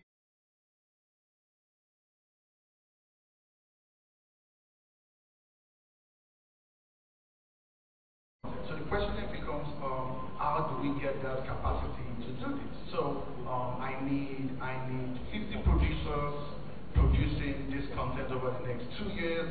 Then in the third year I need to be able to reduce this to like 25, and the fifth year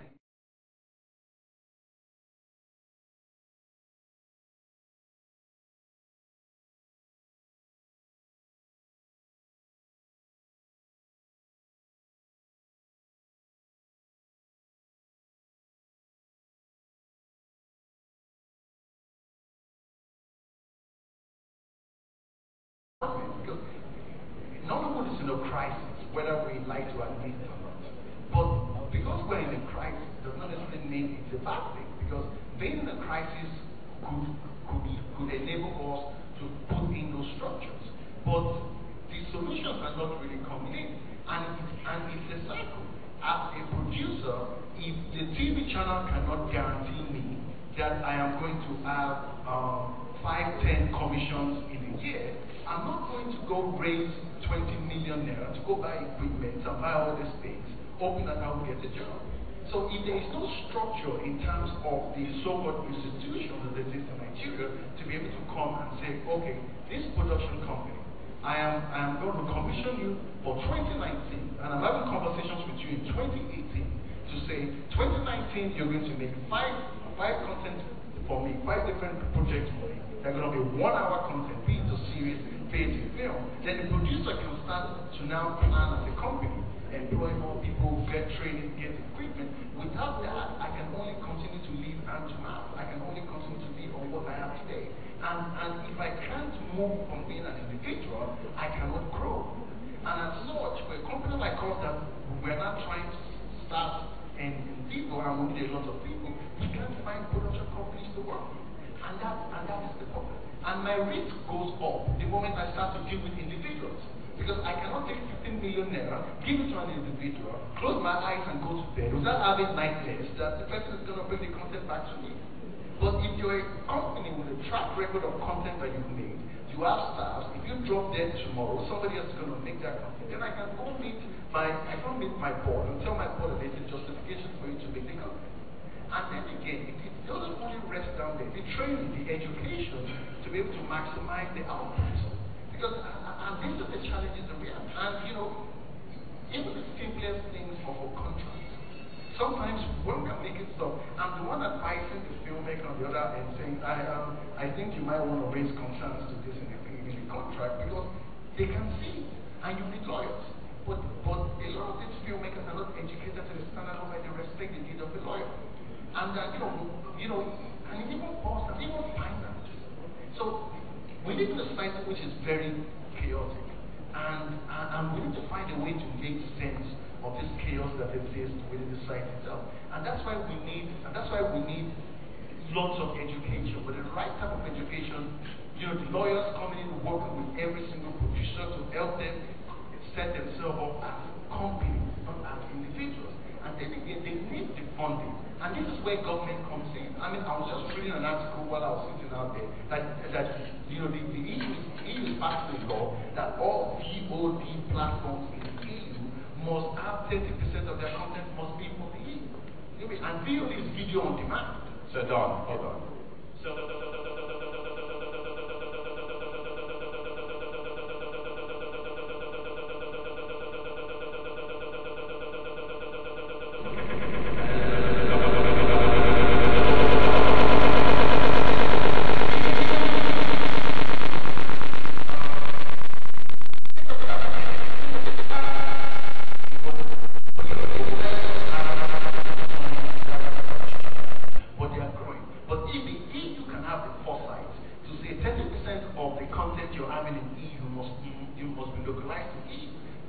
Then we need our government to be able to say NTA, 30-40% of the content you're showing on NTA should come from local producers.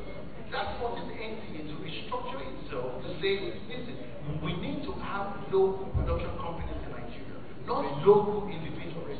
Local production companies in Nigeria that are going to be supplying NTA, that are going to be supplying Ebony Light, that are going to be supplying NTA. Like that, you start to build a level of structure. So Don, I can tell you're passionate about this subject.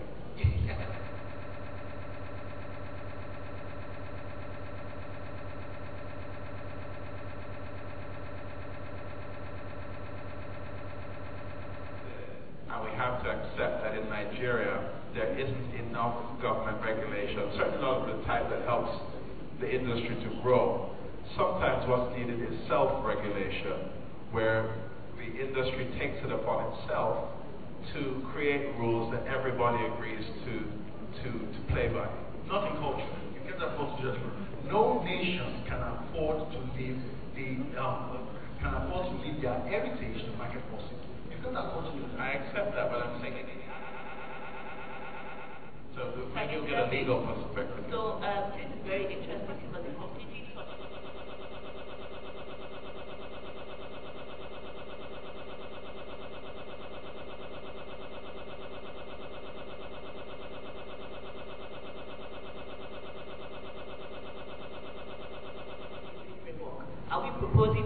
self-regulating framework, or are we proposing a co-regulatory framework? Are we proposing a babysitting framework? That was literally what the tension was. And it, you know, this is what we talk. I know you are aware of Opicon. And for those outside who are not aware, Opicon is the Motion Pictures Practitioners Act, which is a bill that is being proposed by some persons in Nollywood that would essentially create an AFCON version for Nollywood producers.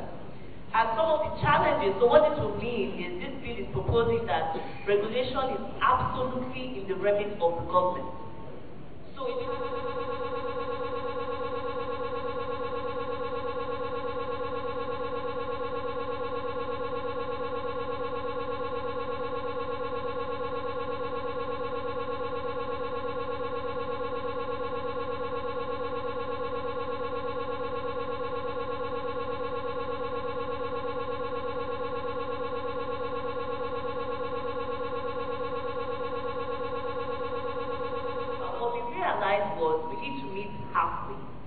and so co-regulation, you know, I think is what we need to be looking at, which means that the industry itself needs to do some version, some kind of self-regulation. But that self-regulation needs to be triggered by a certain level of government regulation, which is what I think John is trying to say. So if we have regulation from the government that's saying NCA, and we did have this at some point. At some point, when we were doing this research, we had to study the history of the film and television industry in Nigeria. We are studying. It's sad because it looks like we've gone backwards right now. So at some point in Nigeria, NCA had an unwritten regulation that 70% of the content that was shown on NCA has to be locally produced. Look at it now. When you watch NCA, well, most of it is news and adverts, right? I don't even watch NCA. So the point is, I'm so sorry, NCA, if you're here, I'm sorry, I don't know that. So but the point is that we need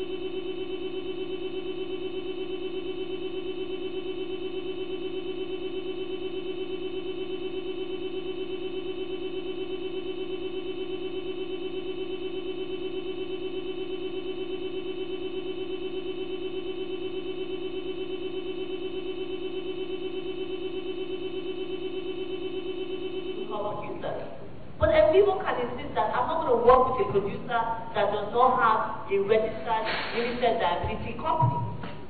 And at the end of the day, the producers need the work and they will do what they need to do to be able to service their people. So it's almost like a domino effect. And I think that that's how we need to start thinking about regulation. We should not just create laws like Opicon, where we're just thinking of using another industry as an indicator for our own industry, when you are not looking at the fact that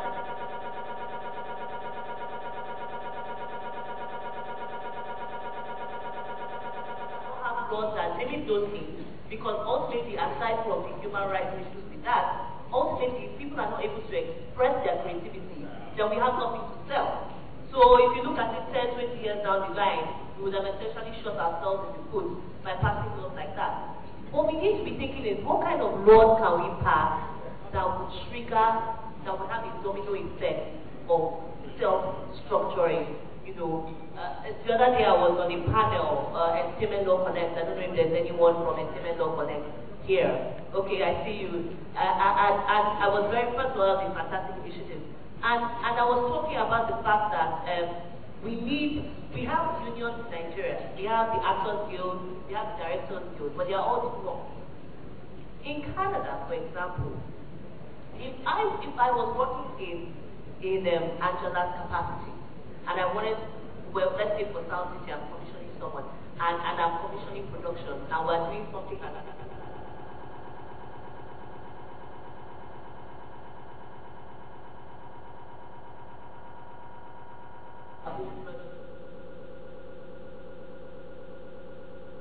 Because they understand, and this goes back to what Oki was saying in his paper, about the fact that, you know, there must be a synergy between television and the local producers. They understand that relationship. So what they do once a year, they lock themselves in some resort somewhere for 3 days, and they pre-negotiate their contract. So from what you're saying though, you're going back to this idea, in my mind, of self-regulation, where you have actors' unions, you have different associations that agree between themselves that this is how we will do business. And so for the lawyers in the audience, and I think most of you are lawyers, this is really where you play a part in the industry, I think, in that there's very much a need for lawyers to engage with people in the entertainment industry and help them to start shaping their own futures, because it certainly won't be left to the government.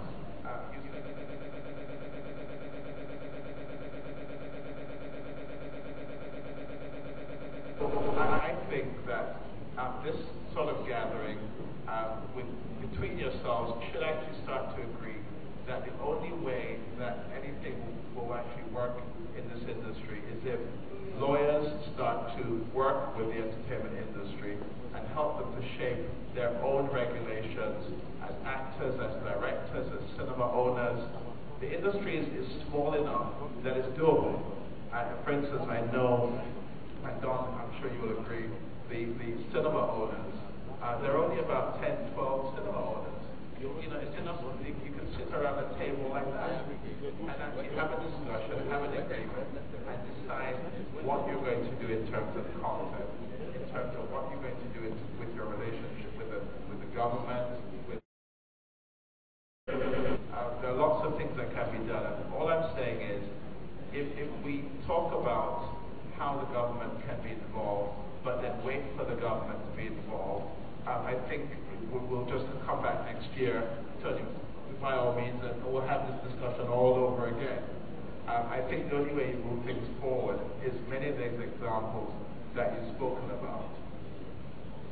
I want to just touch on another area and ask the panel, because what I've noticed, there were a lot of references to helping the industry with funding from the government and elsewhere. Could you perhaps discuss this idea of funding assistance without the government giving money? And so what I'm referring to now is this notion of incentives, where government actually gives tax breaks and other incentives to people in an industry so that investors can bring their money and know that they at least have the chance to make their money back. So if we could maybe just talk a little bit about that, please.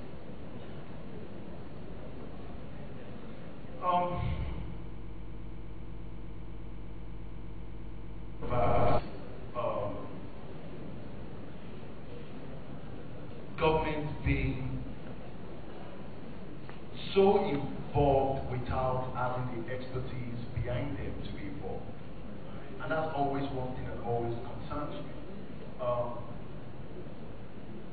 If we're going to borrow from what happens in France, where television is very much involved in the movie industry, and they tend to fund a lot of things in the movie industry, they are heavily incentivized to make that decision. And until we get to a situation in Nigeria whereby the government can look at the cinema owners and say, how do we incentivize cinema owners to invest in production that would increase the baseline in terms of employment for people to come and make movies which will go into the cinema. I also need to say one thing. I don't believe in funding filmmakers, and it's very important to say that. I believe in funding structures. I believe in increasing capacity, increasing distribution, because Obi was talking about Black Panther. Black Panther made 700 million, 800 million in the cinemas. If you actually look at that, that's probably about 400,000 people out of a population of almost 200 million people. So that starts to tell you what the possibilities are in the industry. But if you don't have the distribution, if you don't have the cinemas spread across the country, if you don't have more people with TV stations to service a population of 200 people, if you don't incentivize these people, these businesses, through tax breaks and what have you, to fund the base, the grassroots, which are the filmmakers, these things never really filter down or filter off whichever way we need to make it work. So it's always very, very important that, and that's why we need government, because market forces, nobody going to tell a businessman to spend money if he's not going to see the results. And that's why we did go. Because government can say, listen, rather than paying 50% tax, pay 15% tax if you can show that you funded 20 productions and whatnot. And that starts to spur change within the industry. True, but you know, sometimes it can be simpler than that. So when I lived in London, one of the things that used to happen is that regularly I would get emails or letters from companies that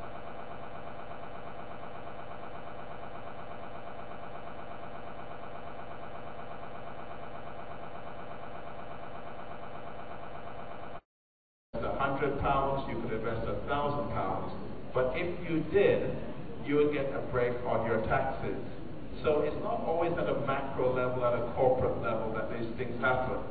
You could find that a lot of people who like the idea of Nollywood or like the idea of other parts of the entertainment industry could actually decide to invest their own money. You don't have to be in the industry. What I'm saying is government incentives can attract a lot of money. The other way that I've seen it happen is, even with us at Ebony Life, I remember we were talking about making a TV series, and part of it had to be filmed abroad. And the financiers on the other side of the production company that we were talking to said, no problem, we can raise as much money as you want abroad to help you. The only thing we need to know is, does Nigeria have a treaty with these countries? And the answer was no, because the government doesn't do the work. You're not asking them for any money. You're asking them to just go and negotiate a treaty that allows someone else to give you the money, and they can't even be bothered to do that. So what I'm saying is this whole question of funding, that it doesn't have to be government money. There's a lot of money that's out there. Government actually facilitates and allows it to happen. So what's interesting is, right now, I mean, there was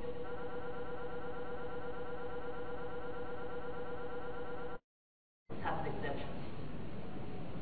But here's the problem. Sorry, and please explain what that means. Okay, so pilot status tax exemption means that the government is looking at a particular industry and saying, this is an industry that we want to protect and we want to develop. So if you go into this industry for a period of 3 to 5 years, you will pay no income tax, which is amazing.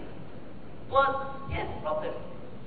For me to even get the exemption as a company, I need to have, I think, about 100 million naira in assets, and then even the amount of money I'm going to pay the relevant government agents to process my application. I mean, I might as well just continue paying my tax. So, no, it's the reality. So again,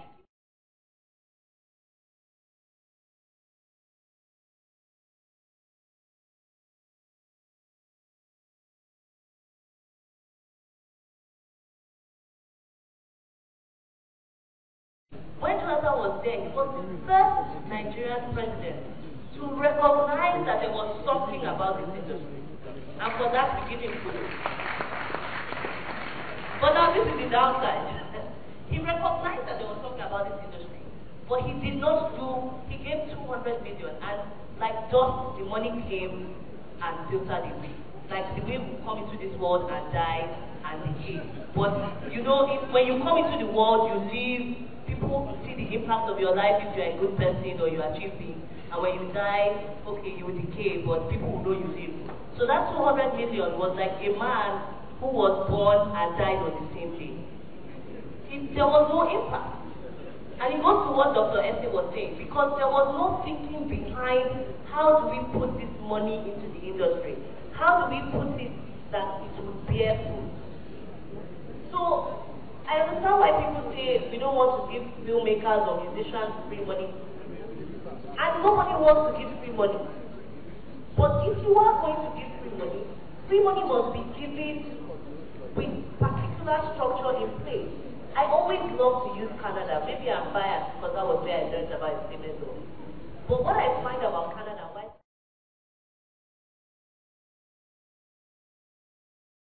they are right beside America, who has Hollywood. So they've already lost. I mean, it just simply cannot be Hollywood. I think we have a better chance of beating Hollywood that Canadians do. And it doesn't help that I love my Canadians, but they are not very interesting people anyway. So it's not like they can create content that the rest of the world wants to consume. And so they understood that challenge. And so they said, okay, how can we compete? If we know that we cannot win, how can we be competitive? Then they started doing the tax breaks that you're talking about. So if I come and shoot in Toronto, and I use, like my key cast is Canadian, the director is a Canadian, the cinematographer or the production is like a Canadian, I can get up to 60% tax. So what that means is that my budget is $100 million, and you are going to give me $60 million back. That is good business.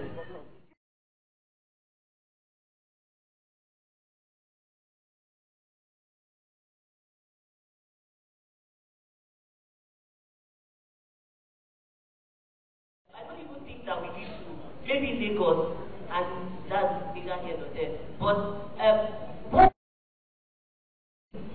on a smaller scale, like let's actually even up the level of production first by making sure that people who own companies in Nigeria are commissioning local production.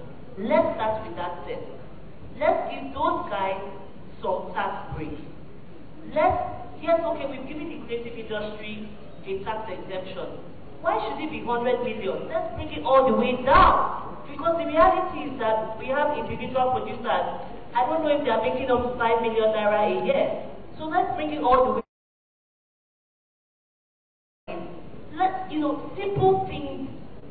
We can take these big ideas, and this is not the forum. And if there's anybody in government that wants us to consult, my colleagues are around, we can consult. This is our biggest marketing event anyways, as well as the fact that we are passionate about this industry. But we can take these grand ideas of tax breaks and all these things and break it down into what the Nigerian reality is. Because unlike Canada, we have the capacity to compete with Hollywood. We have the capacity to make films that are 100% Nigerian stories, Nigerian actors, Nigerian crew that can make 700 million naira in Nigeria, when in fact it is 500 million. So we can compete with Hollywood, but we need to break it down to what our own reality is. Great. Okay, so I'd like to just move a little bit to a related industry, which is television. A big part of filmmaking in Nigeria is making television series and other programs. And there's less of a question, it seems, about the sustainability of television or not.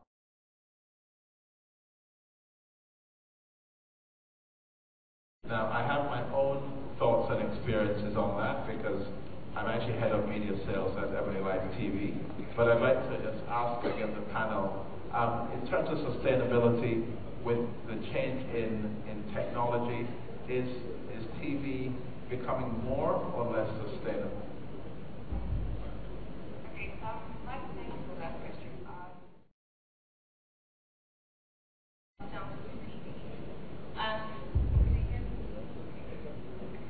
So what most people do not know is that we are not just Sound City TV. We have about 8 other platforms. Sound City TV, On TV, Tribe TV, Televista, and the like. Now this is the thing. We are basically a television-based channel or television-based platform. And the basic source of our revenue is advertising. Now, as the in-house counsel for Sound City TV, the major challenge our guys face on a regular basis is the fact that we have all these back-end communication companies, the media agencies, for instance. Now they go out, they have their media plans, and now they come back, they come to buy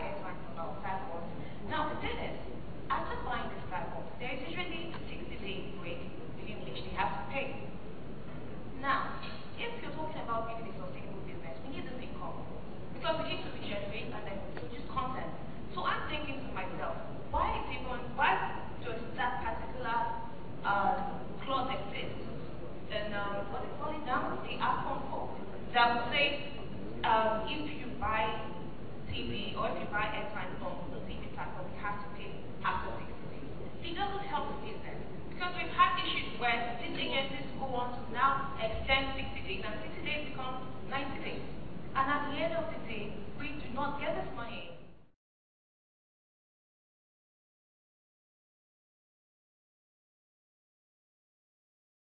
70 million plus.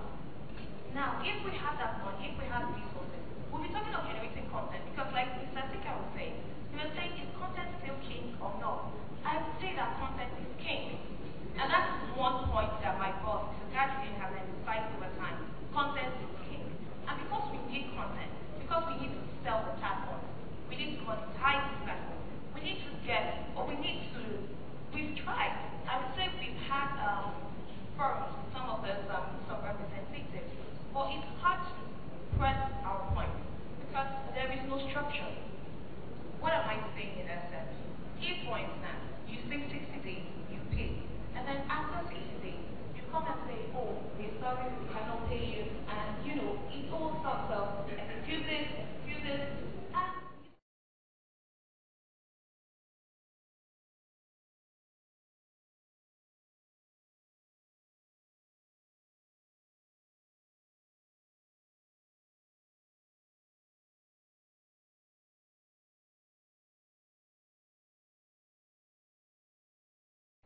why?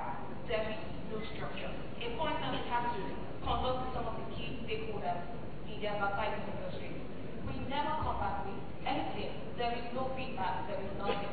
I'm telling you that we pursued this part of the business for a very long time. And at the end of the day, as a company, we are here to make profit, not just make profit. Now, where at the end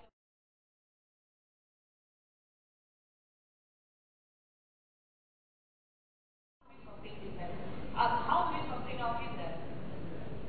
Because for me, I think sometimes I think it's personal. This business has been around for a very long time.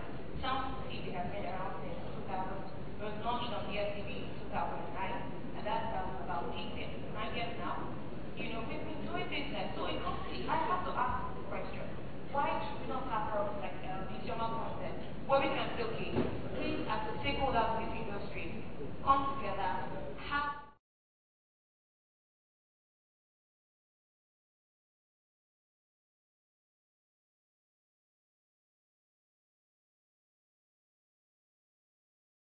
now, I would have to say that to work on that or to move forward on that, it's safe to say that stakeholders like BORD, the Broadcast Organization of Nigeria, should be able to have representatives that will be able to say no and will stand around and say, okay, if this ad agent comes to us, this is the man, or this is what this is the show. And if you don't do that, I'm sorry, but we will pull your ass back. I'm sorry. So what I'm hearing is, I'm so sorry for our senior partner and our managing partner, members of our council. This is very, and we have Alhaji Captain here. So, but I think it's important that they need to hear some of the challenges,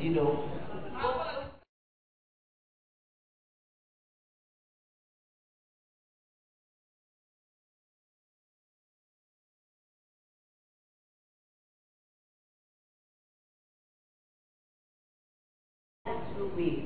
One, you are reliant on the advertising revenue. That's what keeps you alive. Yeah.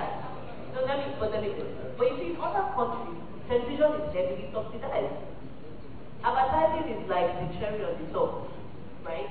They are heavily subsidized by their government because television. If you look at it, I like to talk very together. I don't like to talk with big words because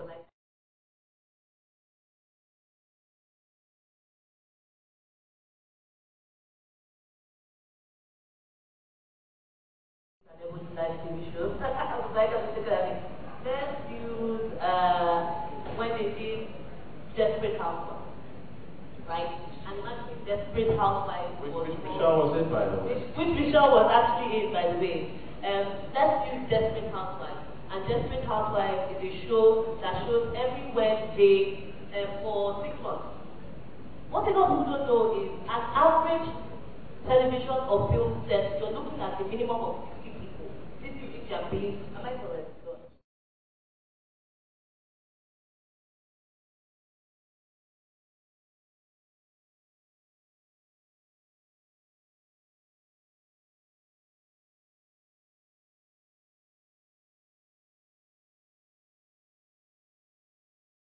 It is in the interest of the government for television stations to be viable.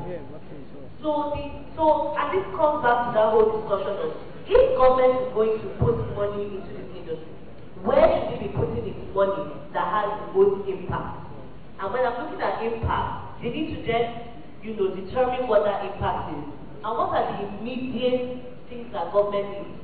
We have a huge employment issue. One of the reasons why the government started even looking at this industry was when data came out that this industry was informally employing 1 million Nigerians. So if you want to then give money to the industry, you need to give money to the part of the industry that is giving the most employment. And if we look at everything that we've discussed, television does that. So one, there's a problem when you have television stations that are reliant on advertising revenue to stay alive. So that's something that needs to be solved to an extent. And the second thing is the fact that the television stations are not properly unionized. So you guys need to be speaking with one voice. If you pull an ad off your platform because they are not paying, your colleague in WAG TV should not air it. But if you don't do that, it's not the advertiser just wants people to know that their product is available. They owe you no obligation to do the right thing in quotes. So you have to take your sword and fight your battle. And so that goes back to the idea of self-regulation again. Yes. If the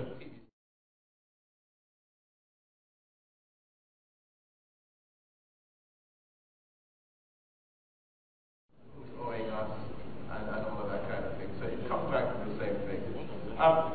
I think I'd like to bring the audience in at this stage and take questions. Do we have a roving mic? Can we? Will we? Okay. Sure. So we have our first question. And the question, I don't know who it's from, but it says, in respect of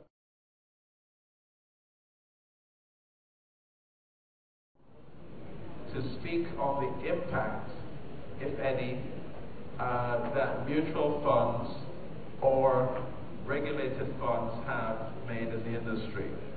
Case in point is the Greenwich Entertainment Fund. And it says, as a corollary to the above, what funding avenues can be unlocked in the industry, i.e.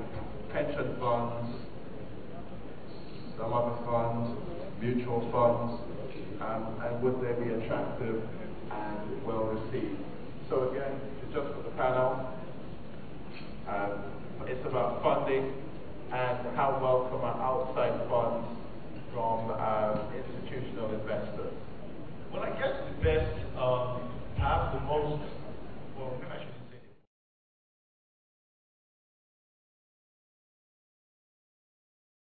Into the industry. Film house, cinemas was funded by Transcorp industry, and everybody knows the story.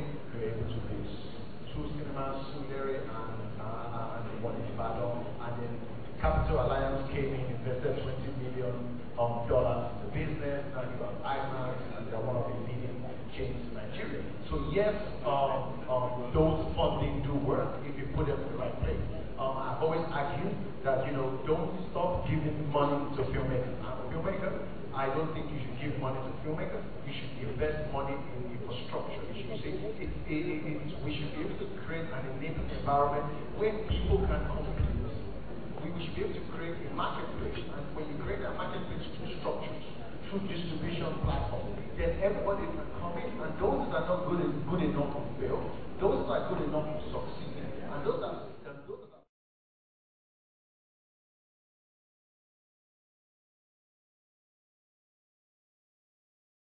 the perspective that I've had personal experience is that investors, institutional investors are very welcome in the industry, but often they think about the wrong things. So I've seen people come and say, well, they were thinking a tea wedding party and they'd like to invest in another film. And John, I don't offend you, but I always think that investing in a film is very risky. And I think it's much better if you look at a filmmaker or a production house that has a track record in making films that make money, and you invest in the filmmaker who may make 1 or 2 or 3 films over a period.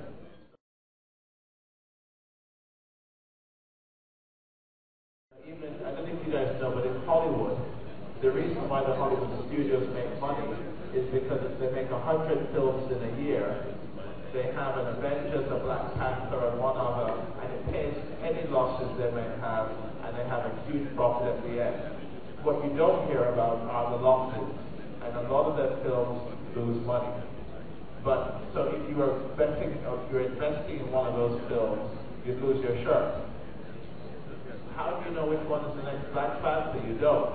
But if you invest in the company that's making Avengers and Black Panther and other movies, then it doesn't actually matter if they lose some and you win some, because in the end you're going to make money overall. And that's why we need to create an enabling environment that allows filmmakers to move from being individuals to companies. Because you know, you can't invest in film, you have to invest in people. And people are not companies, you have to invest in them. So it becomes a cycle, of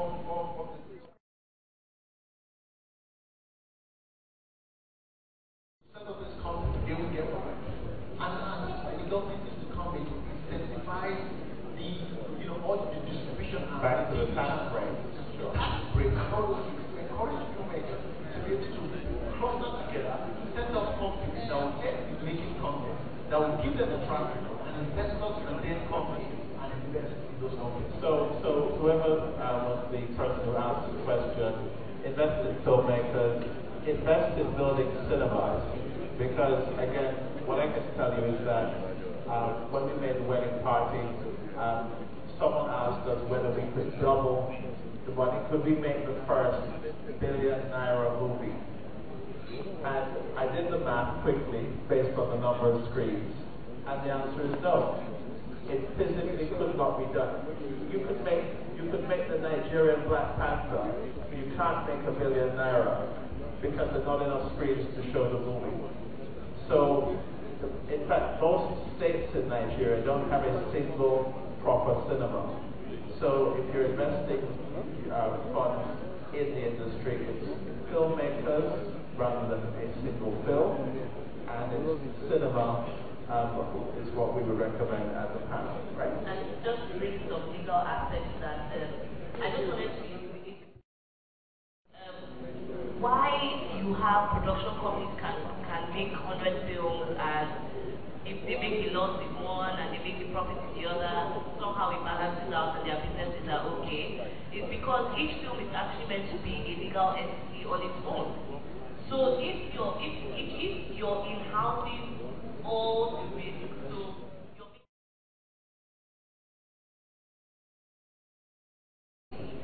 then if one film makes a loss, it can ultimately bankrupt you. So you need to keep having those films as services for the filmmakers out there, or people who are thinking about investing in film. You need to make sure that every film that is done has a separate legal entity. So you know you have basically special purpose vehicle companies for each film, so that if it's a loss, if it's a profit, your production company's legal entity is guaranteed. So I just want to make that point. Okay, do we have any more questions? Anyone moving around with mic? All right. Thank you for giving me the opportunity. I'm the chair of the occasion, and so where technology comes in. I think sincerely, I don't know, we have very enlightened audience tonight, mainly lawyers, and our father is here, speaking the schedule. For those who don't know, they're the super permanent secretaries. They run this country well. I don't know things are going bad, but I need to talk.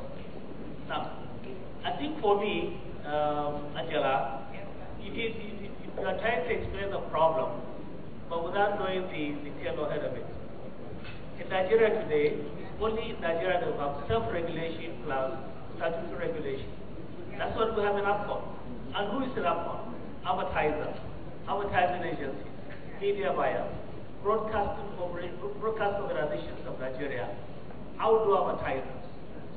And I will particularly, before I state, look, Obi, I think you need to talk about this.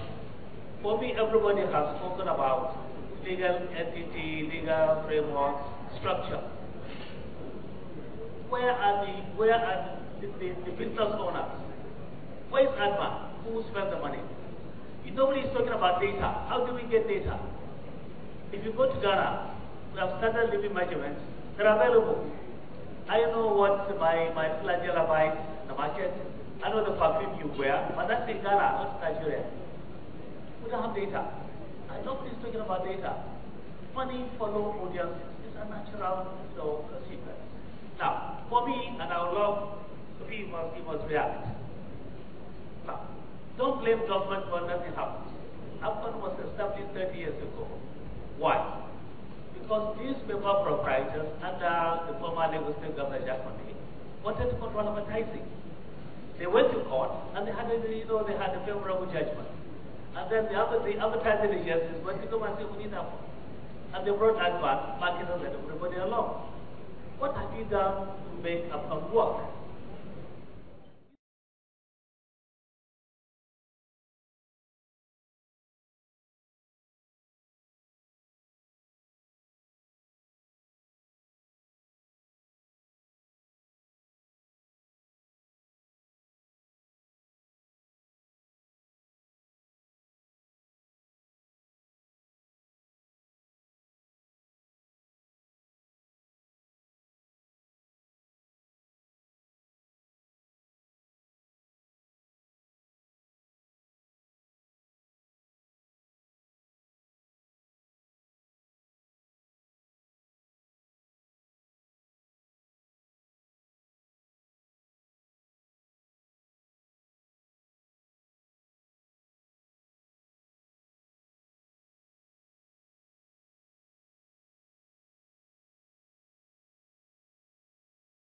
But look, last Saturday, there was a Real Madrid Barcelona. Every El Clasico, 6 million copies of this paper is being sold in Madrid. And it tells you the whole history of El Clasico. How many newspapers are circulating even 500 copies in Nigeria today? No data. And I stand to be challenged. But what we did to establish Audit Bureau and AFCON. After 3 years of work, they scuttled it. What have you done about it? What of the Joint Industry Committee for Newspaper? To today, there is none in Nigeria. What of Joint Industry Committee for Radio Audience Research? There is none in Nigeria. Joint Industry Committee for TV Audience Research, which you need. So at that point, our plan was, if you want to buy airtime from London,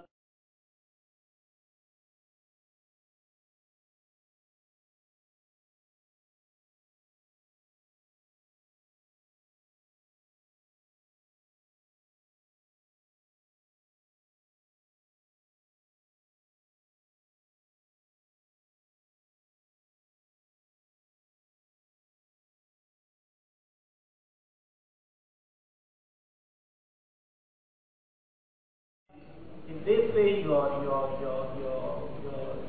music on some station, somebody must pay. So, my brother, I think this audience needs some reaction from what I've said. And I think you all have some explanation. Why haven't you gone to government? Thank you very much. Thank you. I'd like to keep questions moving though. So, okay, so I can't respond. You want to respond? Okay, go ahead. I think you put me on the line. Well, I think the key to what he's really saying is the fact that the advertising and the media buying is what should drive television. And that advertising and media buying is that sector which is, I think I mentioned it earlier, it's probably at about $1 billion.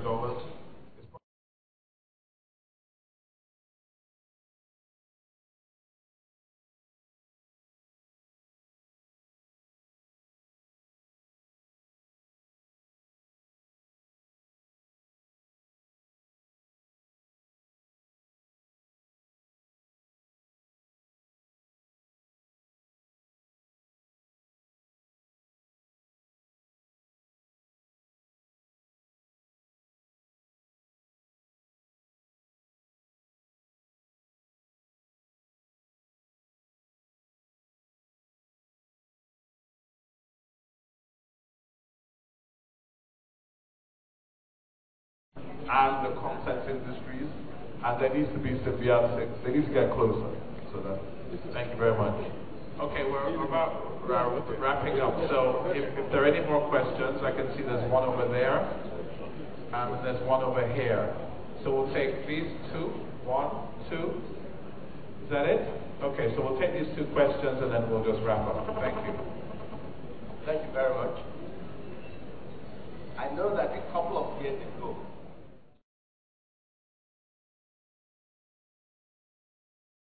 Canada Institute of Stockbrokers engaged with the entertainment industry, and we were to sit down and structure the financing and really get it structured. What came out of this is not now. Mr. Lashari is here. I'm here. There are 3 of us here. Let's have a meeting and get your structure. Fantastic. Fantastic. Yes, sir.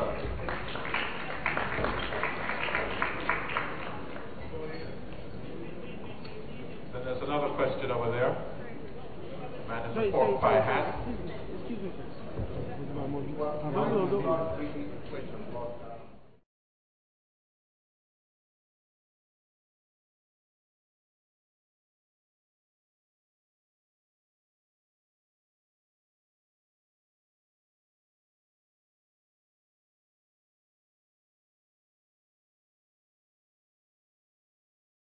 Stakeholder, as far as the sector is concerned.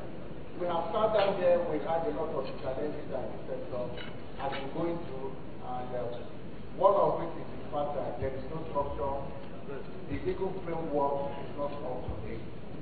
And we as lawyers, I want to let you know that if you guys can organize yourself, we will help you to put in place the necessary legal framework, but which will be needed to be shifted to the National Assembly with a view to either having what we have now amended with a view to updating them or bringing it into force, new legislation, because you really need new legislation to drive this particular aspect of our industry.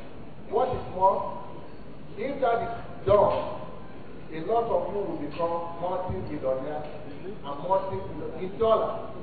And I agree with what some of our sisters have said here, that we'll be able to compete with foreign, even the US. So when you're ready, let us know. CBT knows us. We'll be able to come together and assist you. All right? Thank you. Thank you. I'd like to thank everybody for listening and.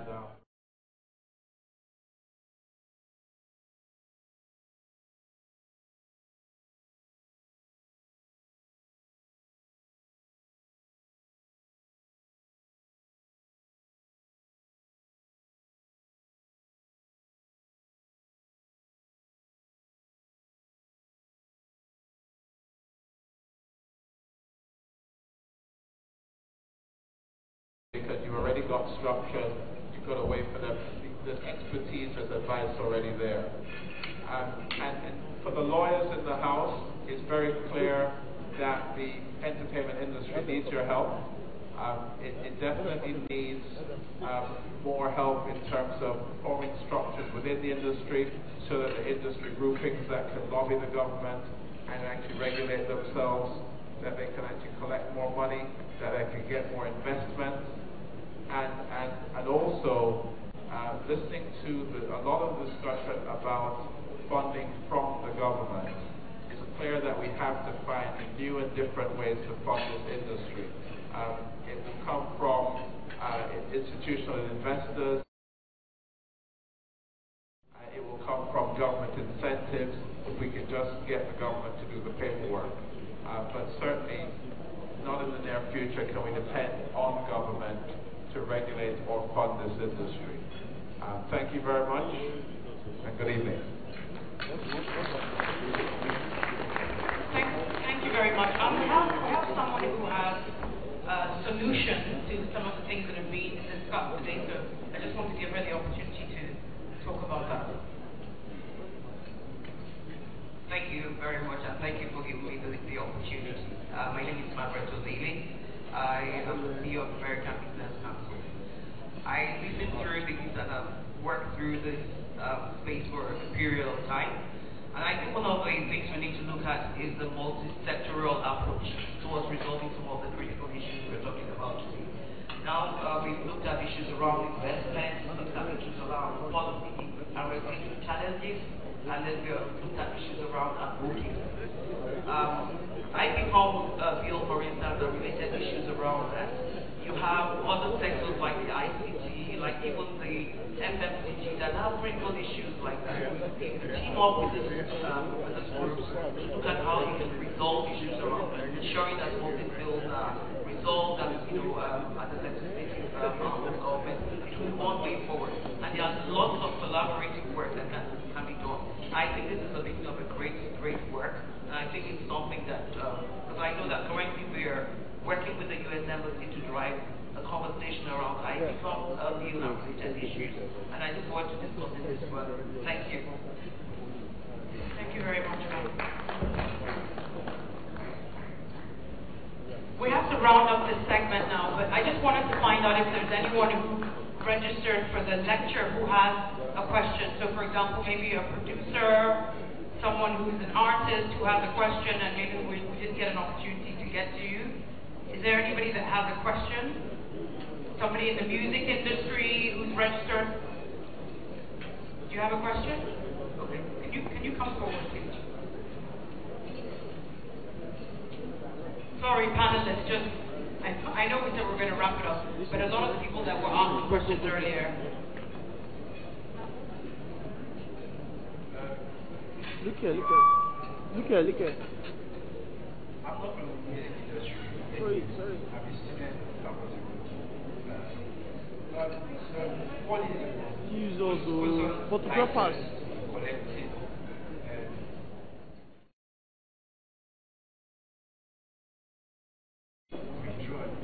And that is advice that we should have multiple collective societies. That we should have multiple collective. Thank you. I think that is a really, really good question, and I've been teaching all evening to address the elephant.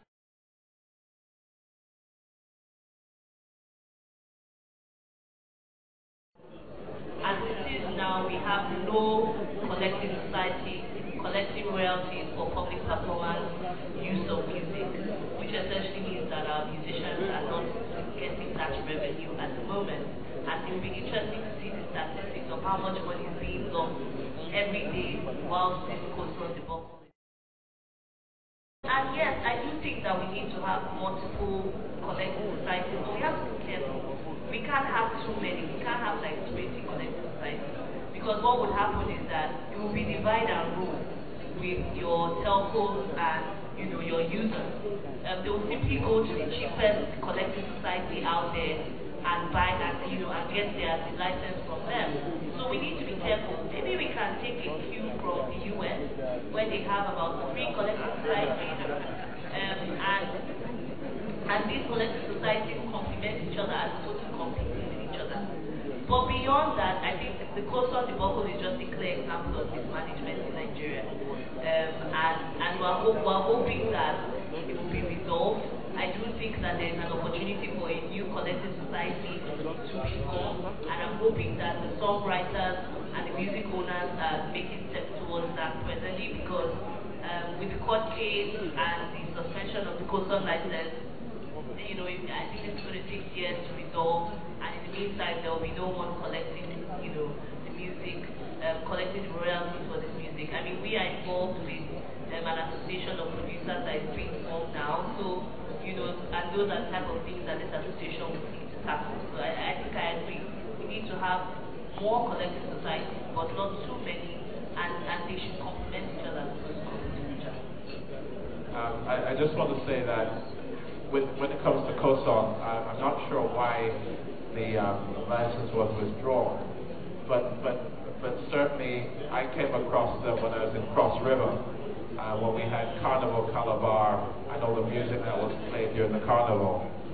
And the COSON attempt to collect money almost amounted to extortion.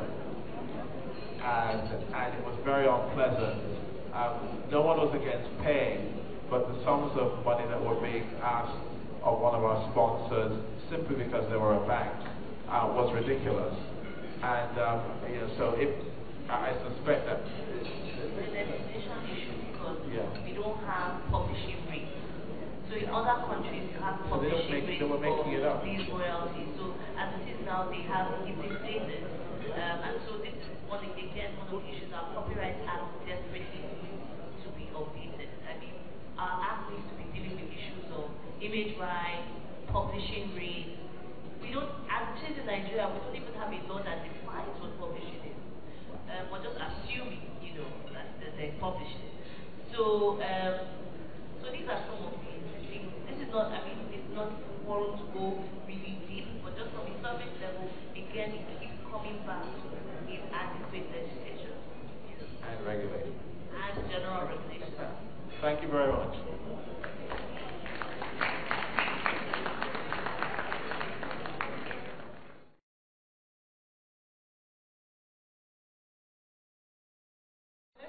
Mr. Michael Dale Williams, Ms. Angela Anukam, Mr. John Amokwe, and Ms. Chioma Idibe. Please put your hands together.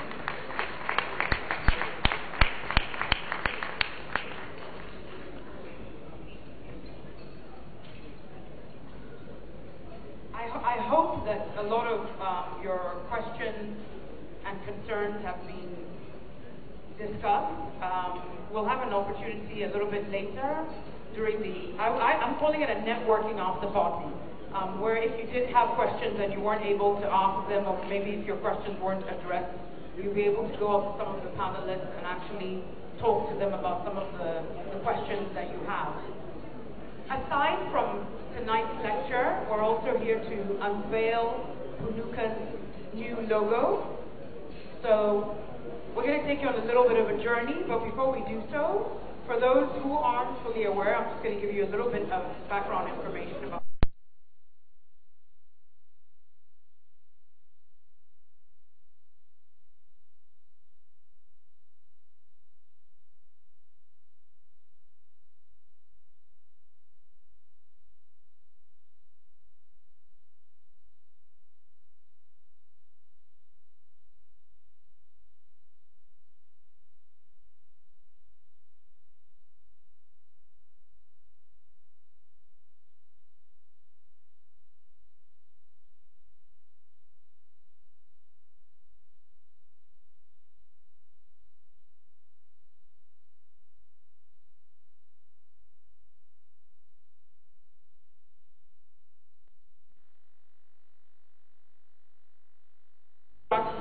which I was hoping we were going to be able to cover in the Q&A session, but unfortunately nobody asked any questions about that, because I think it's very, very, very important as the talent in this industry that we familiarize ourselves with the details that are in our contracts, things that are acceptable, things that aren't acceptable, things that are negotiable, that are not negotiable. I know that since Punuka started representing me, I have gotten better deals and better terms that I am comfortable with and make me as an artist happier and enable me to focus on the job that I'm doing, whether as a TV presenter or as an actor. So to give you a bit more information about Punuka and the journey over the years, please keep watching.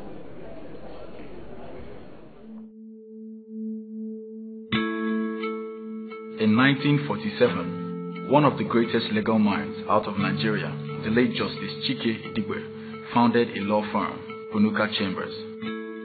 Since then, his brainchild has gone on to employ over 200 exceptional lawyers, handle over 5,000 matters, represent over 500 clients, produce a high court judge, a magistrate, and a senior advocate of Nigeria.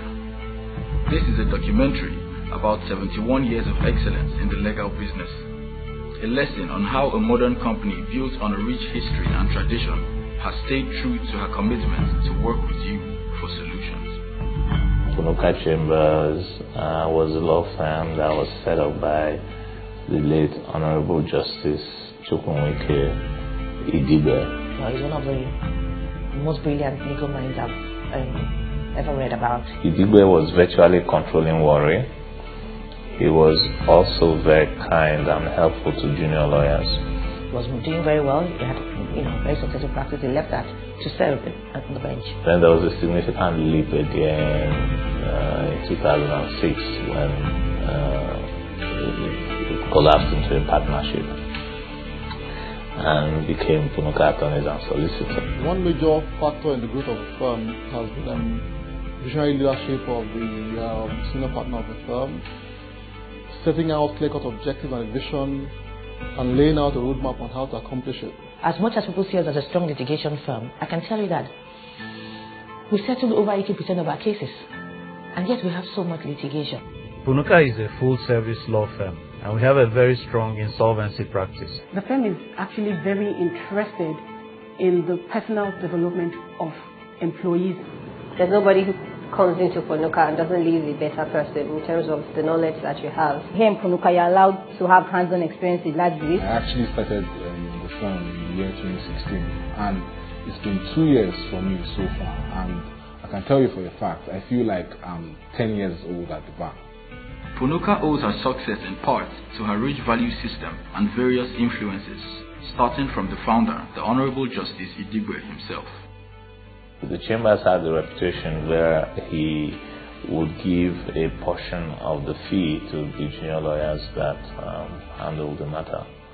And some of those traditions have continued up to now. One of the things Punuka has been able to do is to get in brilliant lawyers. We always look out for the best, those who are very professional, resilient, people who are go-getters. We always look for the positive and passionate mind. That's critical. Being a Nigerian company that serves a clientele with business interests across the globe, Punuka has always been intentional about equipping herself with the knowledge and resources to be truly global in operation. We know that businesses are moving global, and for us to be able to provide the services they require, we need to be in those countries where they are doing their businesses. And this prompted the firm in joining LAW. It's like one big law firm in the world, of which Punuka represents that big law firm in Nigeria. Wherever the services of our clients take them to, anywhere around the world, they are able to leverage on our membership of law to gain access to legal services anywhere around the world.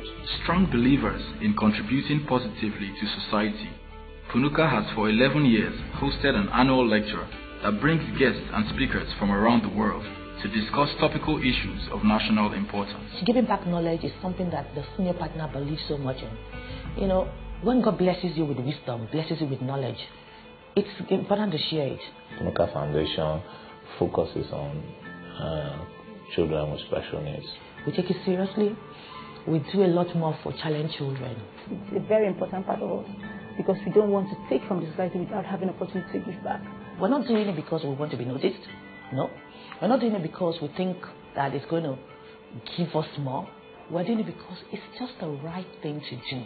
At Punuka, it is well understood that change is the only constant in life.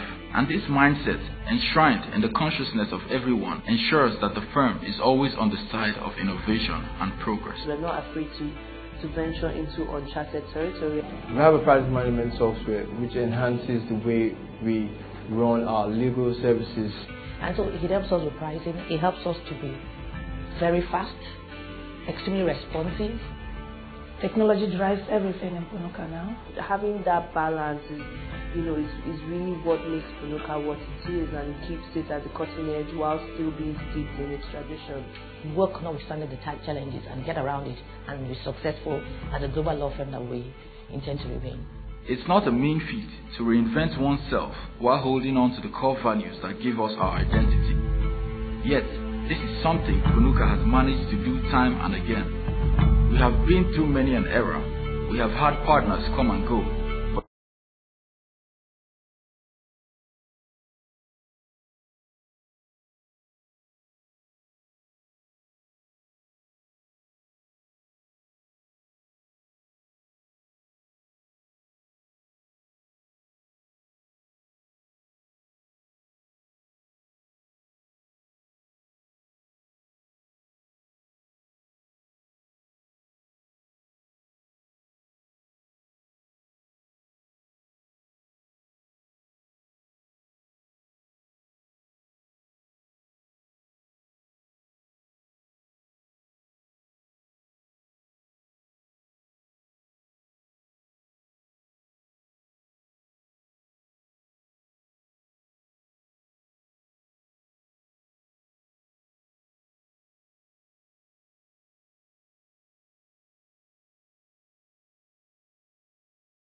they're selling, but they're also establishing platforms for growth. Now, really great organizations understand that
is because fundamentally we care.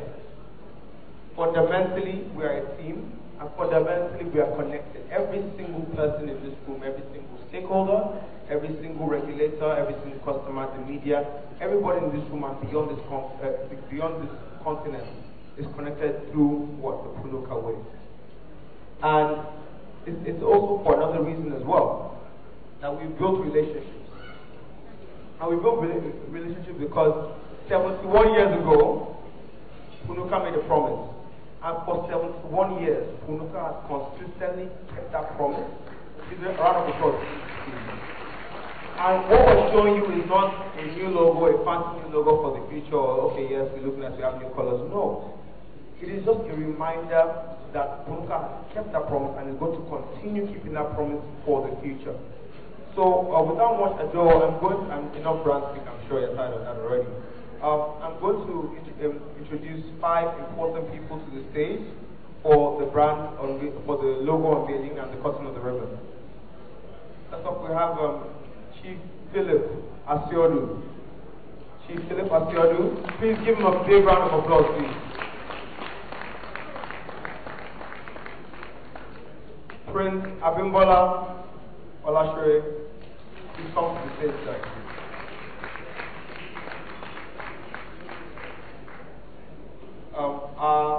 Our senior partner, Chief Anthony Idigbe, SAN. Our managing partner, Chief Mrs. Elizabeth Idigbe.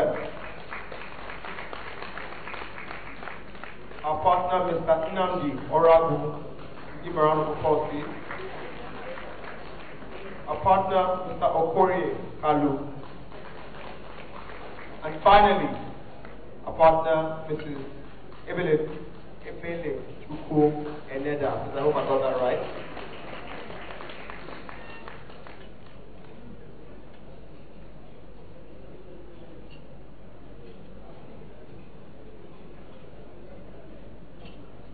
All right. So as we invite them to cut the ribbon, please everyone let's cut the ribbon. As we cut the ribbon, we would like you to also step aside, because we have some surprises that we don't want you to get caught in.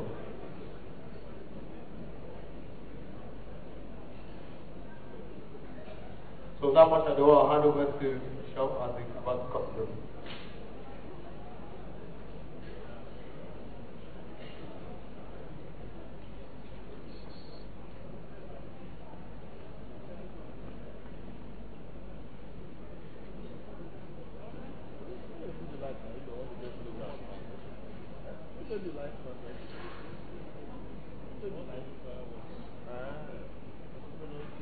Chairman, Chief Calabar Bello, please come to the stage, please, sir.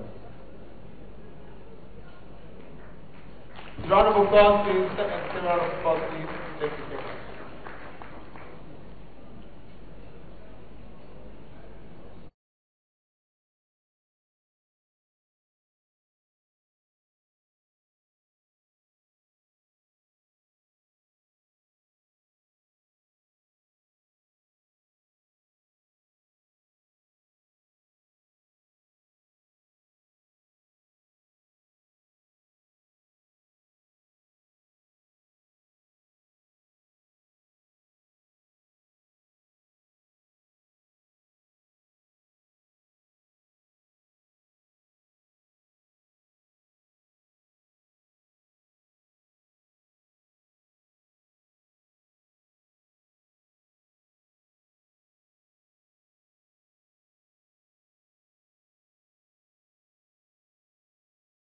my great honor to unveil this logo. Great honor to participate in unveiling a logo of a partnership which has been on for 71 years. It's 70 years is a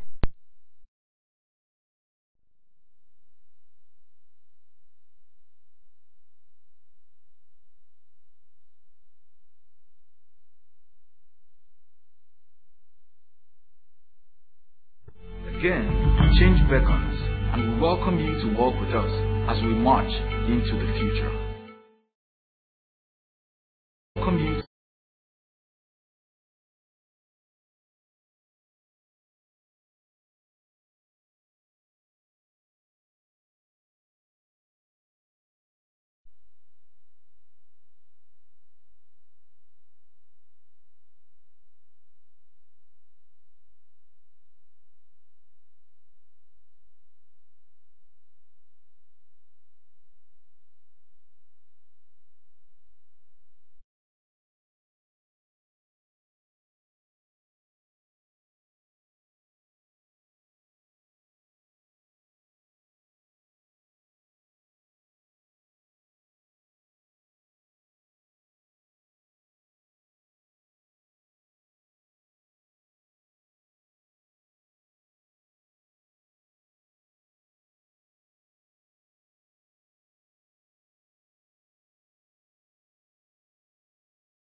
walk with us as we march into the future.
creative industry in Nigeria to bring about the desired change. Thank you very much.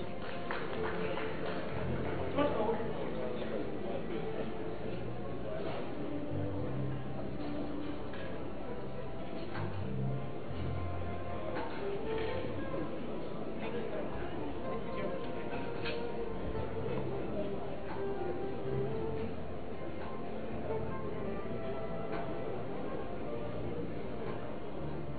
Thank you. And it's for Angela Anupam.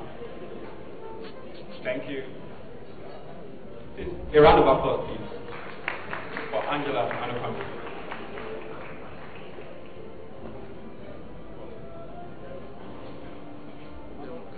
Thank you. We're grateful for the session. It was very informative, and we look forward to a very progressive industry. Thank you.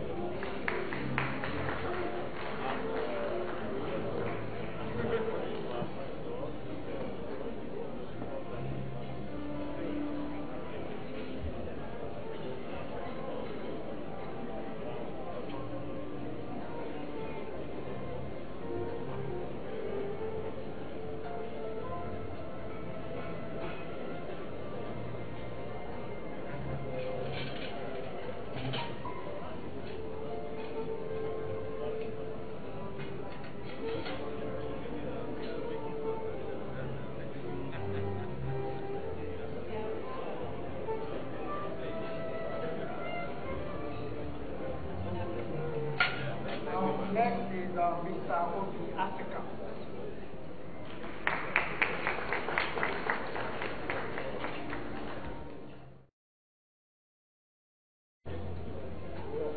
We thank you for honoring us with your presence. Thank you very much.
welcome you to walk with us as we march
into the future.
as we march into the future.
Our guest of honor, Prince Abimbola Olashore.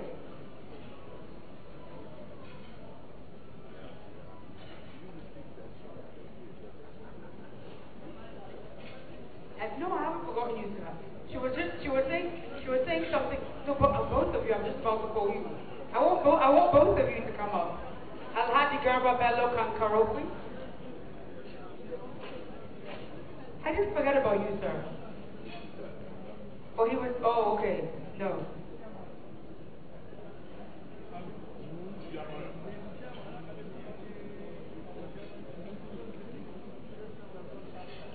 Dr. and Mrs. Jua, please join us to cut the cake. And Chief Ojubanjo.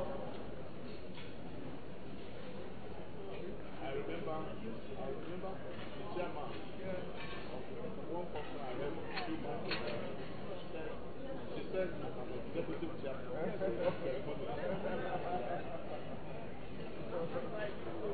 So if everybody will please take their positions behind the cake.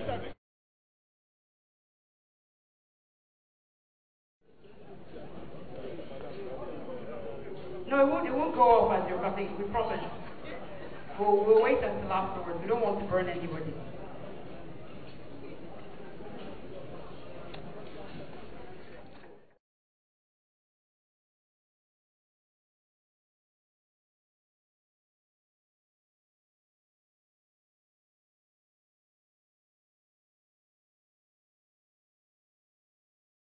Oni Idibe.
For anybody here, please.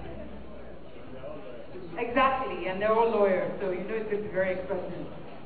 On the count of 3.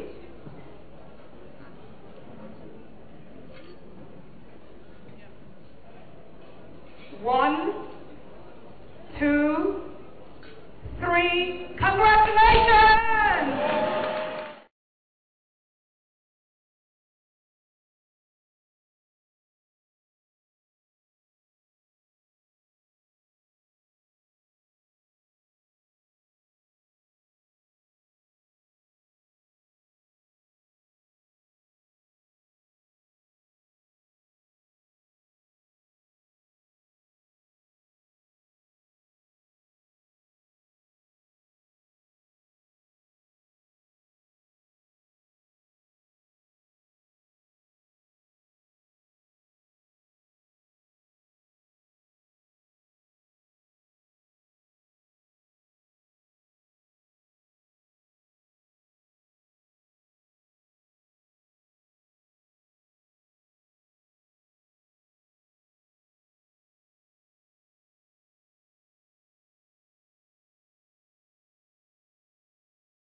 In 1947, one of the greatest legal minds out of Nigeria, the late Justice Chike Idigwe, founded a law firm.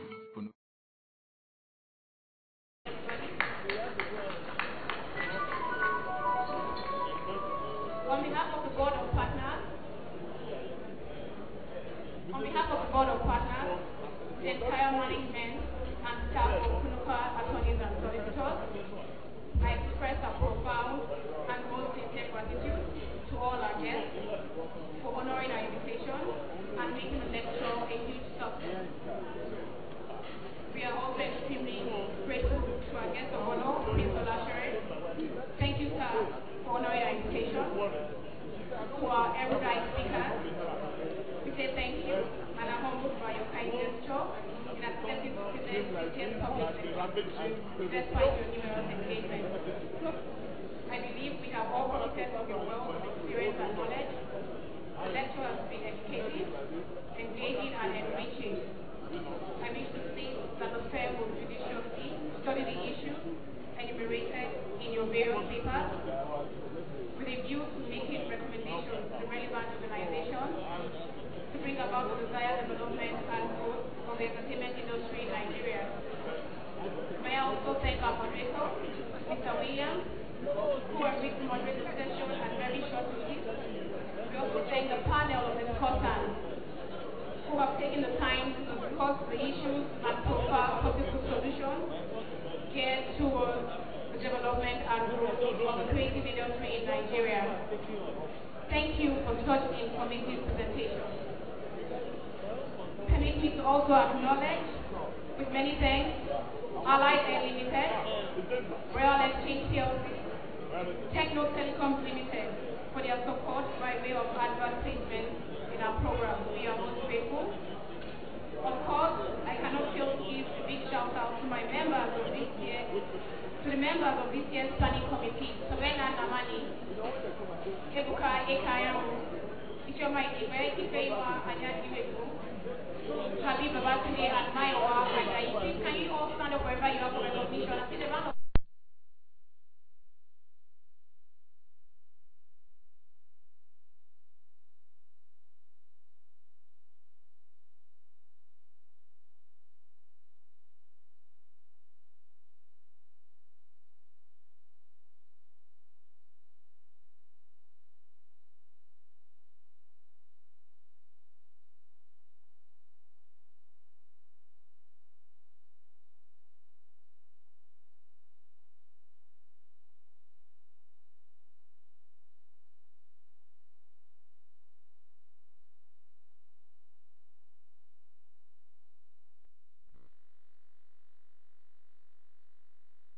journey message to your various destinations, and may the good Lord continue to take Punuka to greater heights. Long live Punuka, long live the Federal Republic of Nigeria. Thank you, and God bless you all. Thank you very much. Please put your hands together for her. Please put your hands, ladies and gentlemen, please put your hands together for her. Before we start the after party, I just wanted to have a closing prayer. That's going to be by Mrs. Obianuju Otudo. Mrs. Obianuju Otudo. To give the closing prayer.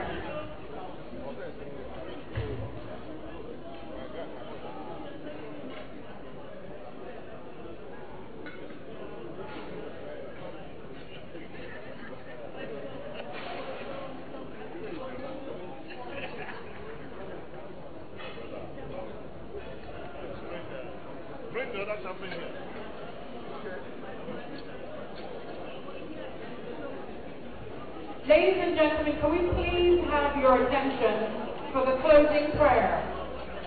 May we please have your attention for the ladies and gentlemen, may we please have your attention for the closing prayer?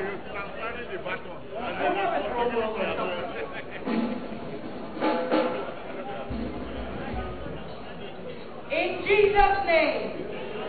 Okay, good. Now that we have your attention, can everybody please rise for the closing prayer? Thank you.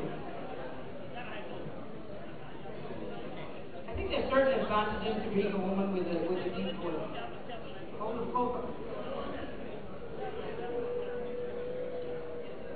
Please let us pray.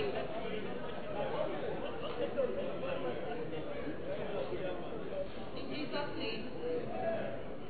Oh Lord, King of Glory, we thank you so much for today. We thank you for how you have brought us all here for the 2018 Punuka Annual Lecture. Lord, we thank you for all we have learned today. We thank you for the discussants, the special guests, and those